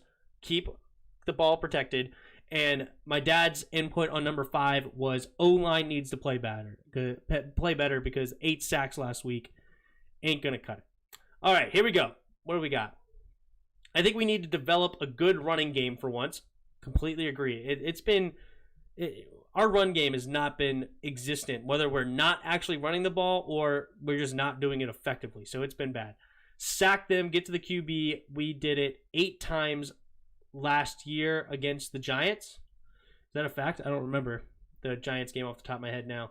Mitchell Wassman said that, or Wassmus, excuse me. Mike Pryor said that we need to develop a running game. Agreed. Chris Sports Talk says, feed Terry. Feed the scary Terry. Get him the ball. I can agree with that. I like that. I would love to see him get, 10 to 12 targets a game. I think he's that good, and I think he's worth it. So I agree. I like that. Feed Terry. Mike Pryor says, Gibson has to be good. Gibson has to be good. I can agree with that, but offensive line needs to block for him as well. So I like that. I do think Gibson needs to develop a little bit more into a running back to be able to find the hole, wait for the hole, be patient, but hit it when it's there. Hit it hard and fast. Mitchell Wassmus, make one big play on offense. We have had 0 this year. That's freaking facts. And that's a part of getting the running game going, man. I think that Kyle Allen is a good play-action quarterback, and I think we could beat somebody deep on play-action. But, yeah, I don't know of any big plays this year. You're absolutely right. We need to do – all of our touchdowns, I feel like, have been either short fields because their defense got us in good position, or it has to be long, sustaining drives. We've had no plays for big plays for touchdowns. I am right there with you. I like that, Mitchell Wassmus. Mike Pryor, I think we will beat them with Kyle Allen playing. I hope so. And I think Kyle Allen has something to give us. So we'll see what happens there. Jay Gruden ruined Alex Smith's career. Jay Gruden ruined Alex Smith's career. It's that one play was brutal. Unfortunately, the running back, I think it was, Byron Marshall. Byron Marshall completely missed that block, and he got hit by I don't even remember who the safety was, but he got hit by safety and J.J. Watt at the same time, got twisted up. Brutal. But I don't blame that on Jay Gruden. Because we were 6-2, no, 6-3 that game, before that game. So he was doing good.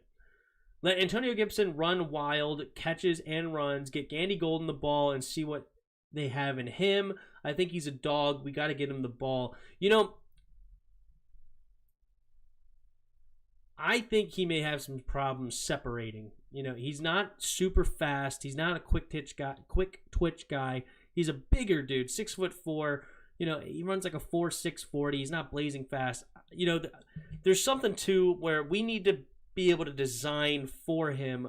Like, I don't think Michael Thomas is actually the best receiver in the league, but the Saints designed a fantastic offense around him to get him a ton of catches in effective ways. So there's something to be said by that. Yeah, maybe we need to design more plays for a Gandy Golden, but he's not necessarily our main focus like Michael Thomas is for the Saints. So there's a give and take there, but I think that we need to design something more specific to him to make him better. I don't necessarily think he is a guy that's going to just, a Julio Jones or something. You could throw him up and he's going to get separation and it's going to be great. So that's my assessment on Gandy Golden. Hail to the Redskins for life. What's up, man? Well, of course Jay Gruden was a fake coach. He would take a 15-minute nap every halftime, every single game, instead of making adjustments. His big knock was no adjustments at halftime. That's for sure.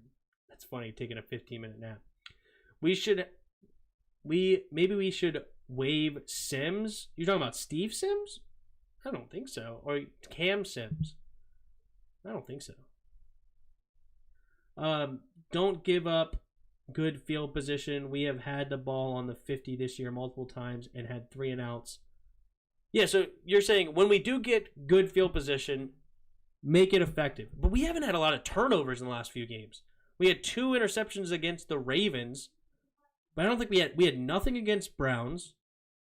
We did have the 1 interception against Kyler Murray, but unfortunately we fumbled the ball because Brandon Sheriff decided not to block his guy, and Dwayne Haskins didn't step in to try to avoid it, and he ends up fumbling it. So that didn't turn in good. And we had no turnovers last week. So we got to get some more turnovers, man, to get us good field position. No, it was Capri Bibbs. I think Capri Bibbs was another guy on the team. He was on the team to that point, but I'm pretty sure Marshall was actually the running back on that particular play that screwed the pooch on that one. Because there was, I don't think it was Capri Bibbs on that one. Also, Deron Christian has to actually block for once, not just stand there. Yeah, Deron Christian, I didn't like that pick when we did it in the 3rd round anyway. They talked about how he was a project. He's a big guy, athletic guy. I think he used to be a basketball player, so he has good feet, but he's not a true left tackle offensive lineman. So, yeah, I was hoping that we got Jason Peters in the offseason, but that was not the case. We didn't do it. All right, here we go. You are putting all your faith in Kyle Allen. Come on, guys. Start Alex Smith. Give him all the reps and protect him from pressure up the middle. Smith will be fine. I want to see what we have in Kyle Allen first. I really do. Okay, we know what Alex Smith is. He's not our future. He's 36 years old. He's coming off a horrible injury. It's fantastic that he's able to suit up and play. But, I want to see what we have in a young Kyle Allen. We already saw what we had in a young Haskins. And I want to see what we have more in Kyle Allen. I fully expect to draft a quarterback in the 1st round. I fully expect that. So I'm not some grander, Kyle Allen's the answer for our future or anything. I don't think that. But if we don't play him, we don't know it. So I want to see a little bit more of him, 2-3 more games maybe. And if Haskins is still on the team, I want to go back to Haskins, give him one more opportunity to earn the job and see what he can do. But then I fully expect to draft a 1st-round quarterback in the draft next season. Cam Sims is actually a dog. We need to give him some pee. No. Okay, playing time. No. Cam Sims is a body catcher. Okay, and we should have known that there was a problem with him as fans. We fell in love with him after 1 preseason, but he's a body catcher. You go back and watch those highlights on that preseason run. He would catch with his body all the time. That's why that one last preseason game, I think it was last season? Or maybe it was, I think it was last season, right? Yeah, it was the last preseason game, the last season, where he had 3 dropped passes because he catches with his body. And we should have known this. He was a 6'5" receiver coming out of Alabama. And he went undrafted. You don't miss a 6'5" receiver from Alabama that every coach is watching Alabama and not somebody draft him if he has any sort of talent.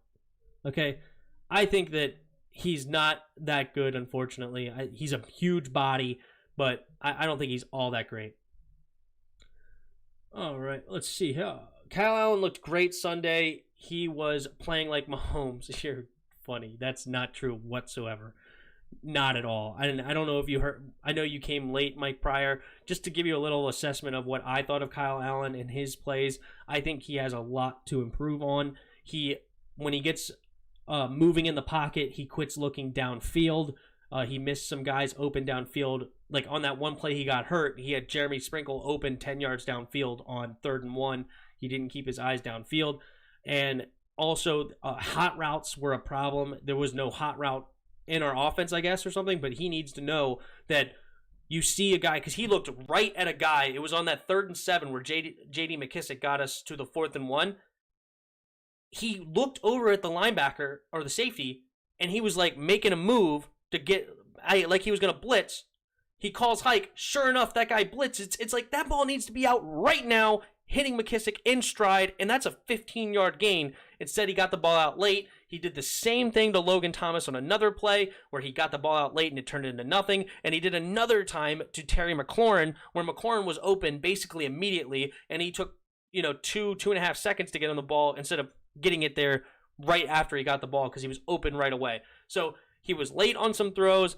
I thought he had some good moves in the pocket to buy some time, but overall, I do not think that Kyle Allen played as good as he should have, and I think he still somehow played a little bit better than Haskins because maybe buying some time and stuff. And he throws a more accurate ball than Haskins, which is nice. But there's some timing things, there's some decision making, there's keeping your eyes downfield. There's things that he still needs to work on at the quarterback position, and hopefully that improves this week. All right, let's see here. Mike Pryor, Steve Sims is great, better than Cam Sims by far, even though one went to Kansas and the other went to Alabama. Yeah, Steve Sims is much better than Cam Sims. 100% agree.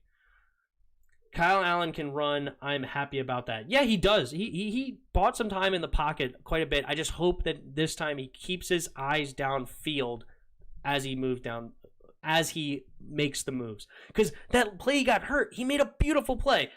Michael Brockers comes screaming upfield. He pump fakes it, gets him in the air, sidesteps him, and it's like, Jeremy Sprinkle's open now. Hit him. Well, he puts his head down, tucks the ball, and he ends up getting knocked out of the game with that horrible hit from Jalen Ramsey. It's like, keep your eyes downfield. You made the great play. You avoided the sack. You bought yourself time. Now hit Jeremy Sprinkle. Hopefully he improves on that this week. I'm sure they're going over that in the film room, and I think that he will do that. We lit. What's up, Big Simple? Welcome to the channel. I don't think I've ever seen you before, so welcome. I'm glad that you're here. And he says HTTWFT. I mean WTF. I mean WFT. Just kidding. Welcome to the channel, Big Simple. Mike Pryor. Oh. I guess you're talking about what I had. My assessment of him was. Yeah, it's not as great. We need to throw deep. McLaurin makes amazing catches and runs amazing routes. He is one of the rare receivers that can make himself open without a good play call. There was the first drive, 3rd and 7, I believe. McLaurin ran a comeback route or a hook route, whatever you want to call it. It was about 8-9 yards. It was 3rd and 6. That's what it was. It was 8-9 yards, and he just stopped.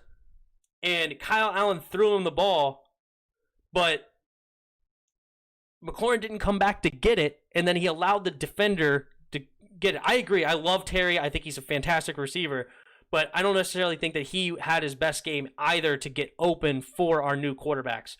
So maybe it's because he loves Dwayne Haskins. He went to Ohio State with him. He drafted the same year. They had a good relationship. Maybe he was out of it a little bit mentally. Hopefully that does not ruin our great Terry McLaurin by benching Dwayne Haskins. God forbid something like that happens, because that would be horrible if we lose out on the quarterback we drafted first round and our best weapon mentally. So hopefully he gets back into it. But I don't think he had his best game on Sunday to get open. I think there was a lot of plays where he was actually covered, unfortunately. So hopefully that changes this week.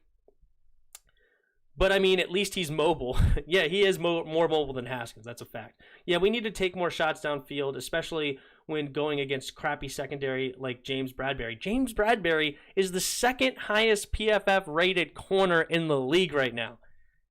He's rated over 85 according to PFF. So I don't know about crappy secondary like James Bradbury, but the other corner was not good at all. But anyway, I hope that we get some big plays as well. I agree. We have no big plays this year. Get the run game going. Get the play action going. Find Terry deep. Find Steve Sims deep. And we can have a good day. Speaking of going deep, there was a play also. I believe it was on the first drive. We did a play action. And again, it was on the second drive. First play. That's what it was. Because it was a 0-yard run by Kyle Allen. And again, he got out there on a play action. He had time. Logan Thomas got behind the defense. And for some reason, he didn't see it and he didn't throw it. I don't know why. Maybe he didn't trust Logan Thomas, or maybe he just didn't look downfield. He maybe was thinking run the ball. I hope that something that he needs to improve on a lot is keeping his eyes downfield, looking for the receivers, and also getting to his receivers on time and in stride. So that's something that I think he needs to work on, which he can do. All right, let's see. K Aditoro K. I'm just going to call you K from now on. K, okay? K. When Alex Smith reunites with Matt Nagy on the Bears next season, it's going to be hilarious watching him thrive there, and Washington ruins another QB next year.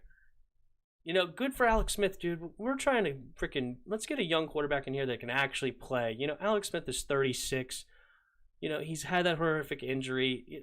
You know, if he goes somewhere else and succeeds, good for him.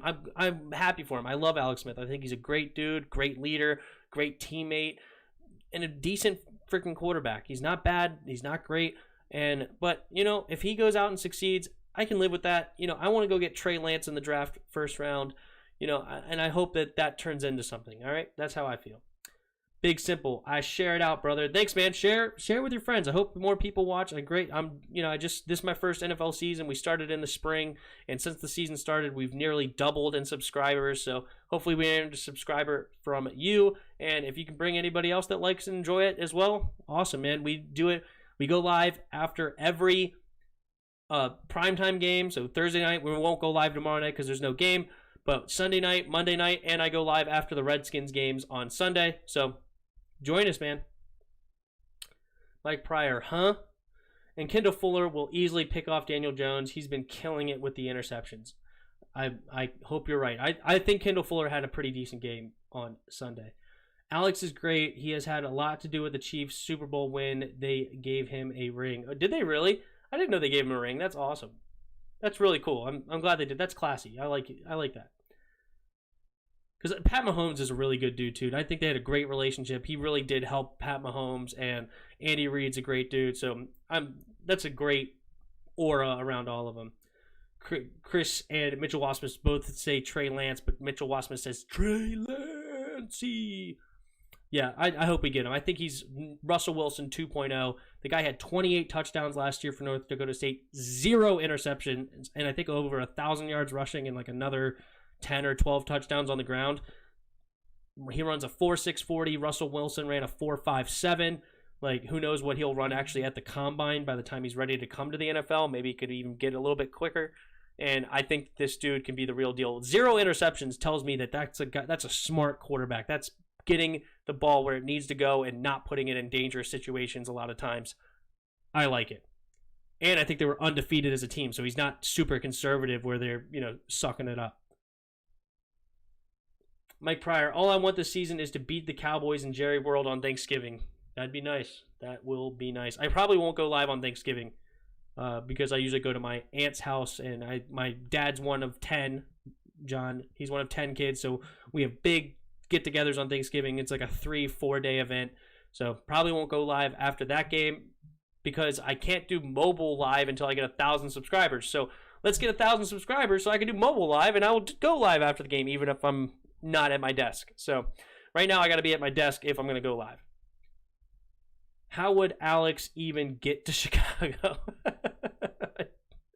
I don't know Von Dean Gaming. He's on his own planet, I guess. No, I'm just kidding. I don't know. I don't know how that's gonna work out either. But welcome to the channel, Von D Gaming. Haven't seen you before, so welcome. Thanks for commenting, and hopefully you subscribe to the channel. Appreciate it. Mobile QBs with a running back like Gibson gives us a dynamic offense that we haven't seen in a while, and all the teams with those duos have great teams, albeit the defense, however. I agree. I mean, a mobile QB is where the league's going, and I love how Russell Wilson is a mobile QB because, he can run. He can kill you on the ground. But he's not like Lamar Jackson, who's basically a running back, right? And I don't mean that because Lamar Jackson can throw the ball in the pocket, but he runs the ball with almost no fear, and he'll make people miss and do special things, which is awesome. But that's how people like RG3, Mike Vick, that's how Cam Newton, that's how these guys have gotten hurt, have been trying to be a running back, where Russell Wilson, he's a quarterback that can move. Pat Mahomes is a quarterback that can move. These guys get down on the ground when, crap's hitting the fan or whatever. They don't try to take a bunch of hits while doing their run plays. I say that and I think about that Pat Mahomes against Tennessee where he ran a 47-yard touchdown. But, he kind of did what the Alex Smith has done to us. I remember that, where he's running and you think he's going to go out of bounds, but then he fakes it and then he goes up the field because you don't want to touch him and get a 15-yard penalty. So it's an interesting thing. So that's why I'm hoping Trey Lance is. That, he's a smart quarterback that can clearly, I think he's a smart quarterback. 0 interceptions. I mean, that's got to show your intelligence level. Dwayne Haskins, he had 50 touchdowns, but he had 12 interceptions. That's an averaging an interception per game. I mean, that's putting the ball in dangerous situations way too often. And I'm hoping that Trey Lance is somebody that we can get, and awesome. Chris Sports Talk, Tim's the GOAT. Thanks, my man. Appreciate it. Thank you, bro. Appreciate it. Yep. Awesome. Chris Sports Talk. Gibson will be an all-pro back. Him and Trey Lance running the read option with Terry. Imagine that. We will get Kelvin Harmon back. Exactly. And I'm sure he will get a real tight end and another solid receiver. We need a tight end bad. Our tight ends are abysmal. Jeremy Sprinkle had that bad drop, and I found out on that play he hasn't caught a pass all season. How are you not going to catch a pass all season, and when you finally get a good ball, you drop it? Come on, man.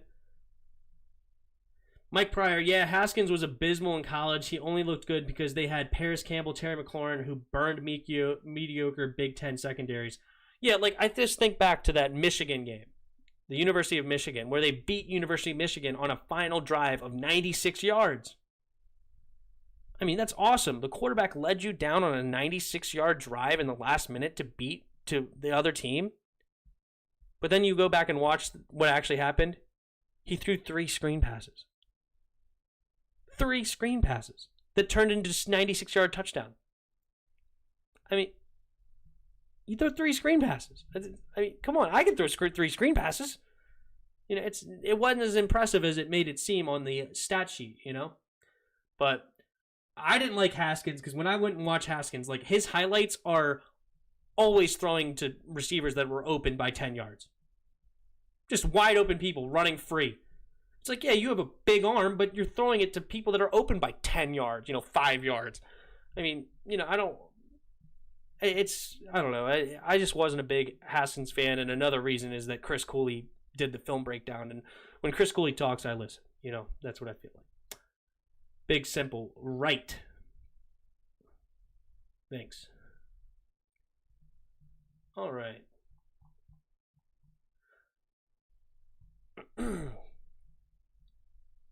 What else can we talk about today?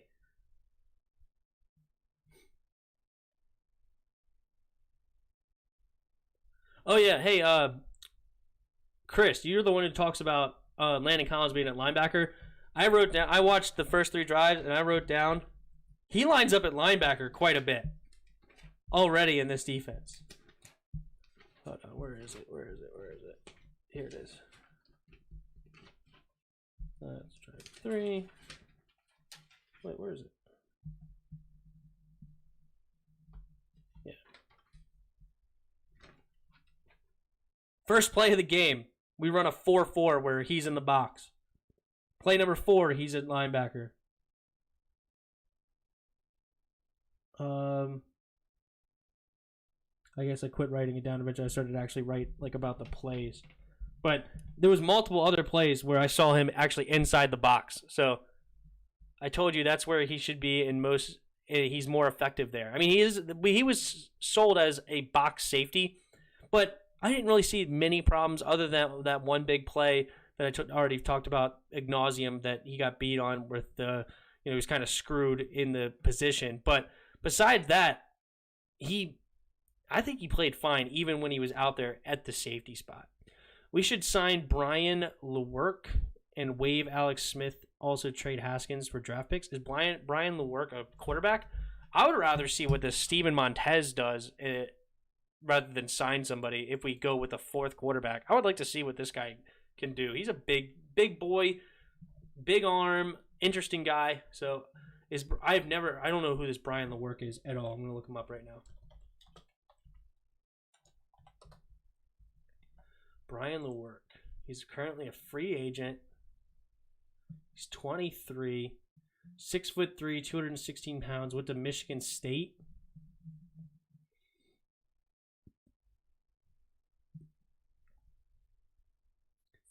Ay. Holy crap. In Michigan State, he threw for 2,700 yards, 16 touchdowns, and 12 interceptions. I don't know about that, man. I don't know about that one, my man. Landon Collins, we should play like Sua Cravens. He fits there so well. Yeah, we've talked about that too. Like the both their names just went out of my head. There was one that played for Arizona, and then there was one played for the Seahawks. I can't believe I can't remember either of these guys' names. Maybe you guys can help me out with that. Who played like that linebacker safety role for? One was the Seahawks and one was the Cardinals. I know these guys' names.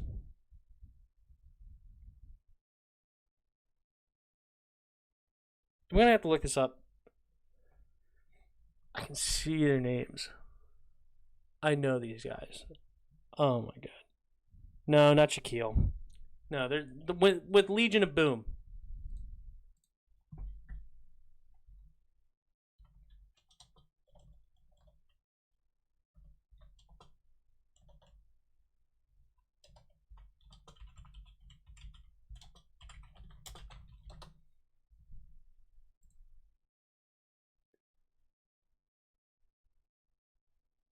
Cam Chancellor. There you go. Yep, Cam Chancellor. Thank you. There's that one. And then the Arizona one. Crap. Who's the Arizona one?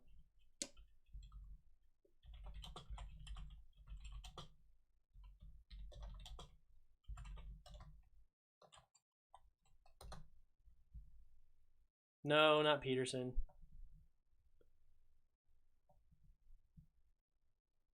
Deion Buchanan. That's who it was. Deion Buchanan.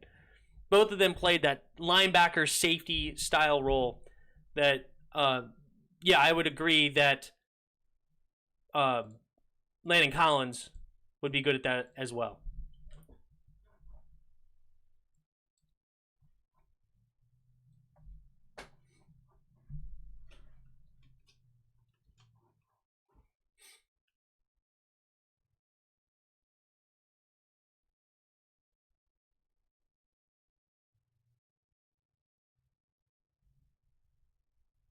Coming up on 2 hours.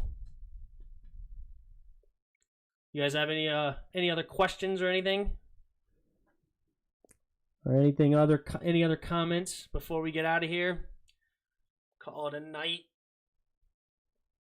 I will not be on tomorrow night because there will be no game. So I guess the next time I will see you is after the Redskins game on Sunday.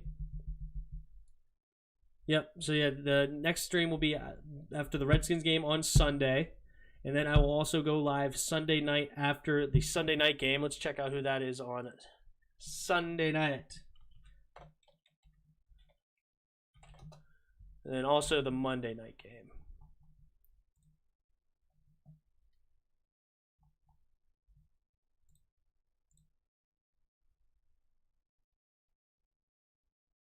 I'm not going to lie, taking a few days off will not be a bad thing for me.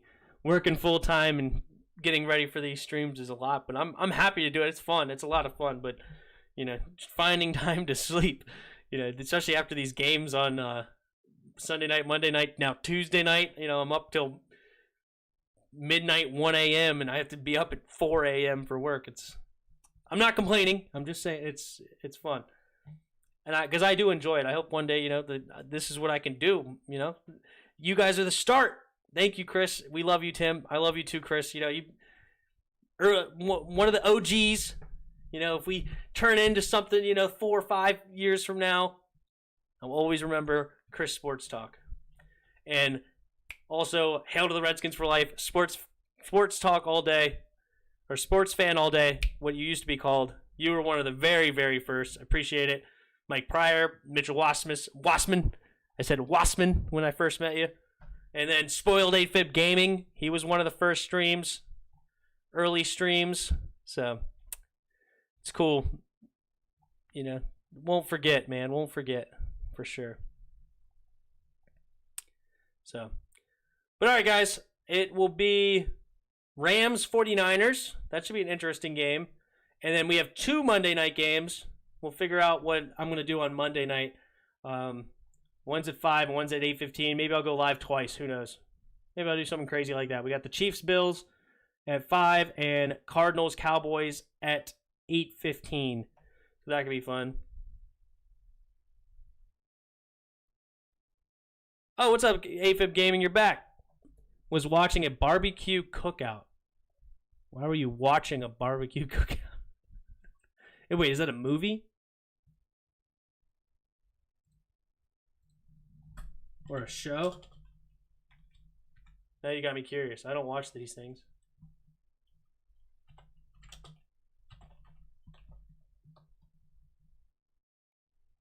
No, it doesn't look like a show.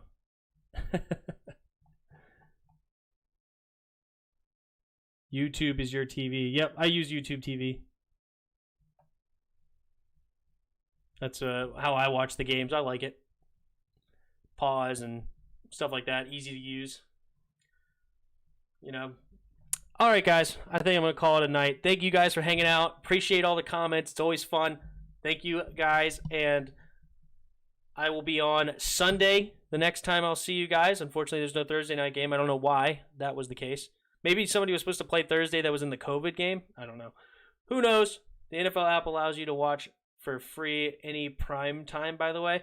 Well, I pay for YouTube TV because we use it to watch other things as well. And also, my grandfather uses it, and my mother-in-law and my sister-in-law all use it. We go in together, so we all watch live TV with it. But, yep, awesome for y'all who don't have it. Oh, okay, there you go.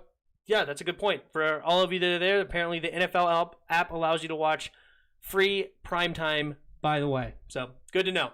But, until next time, see ya!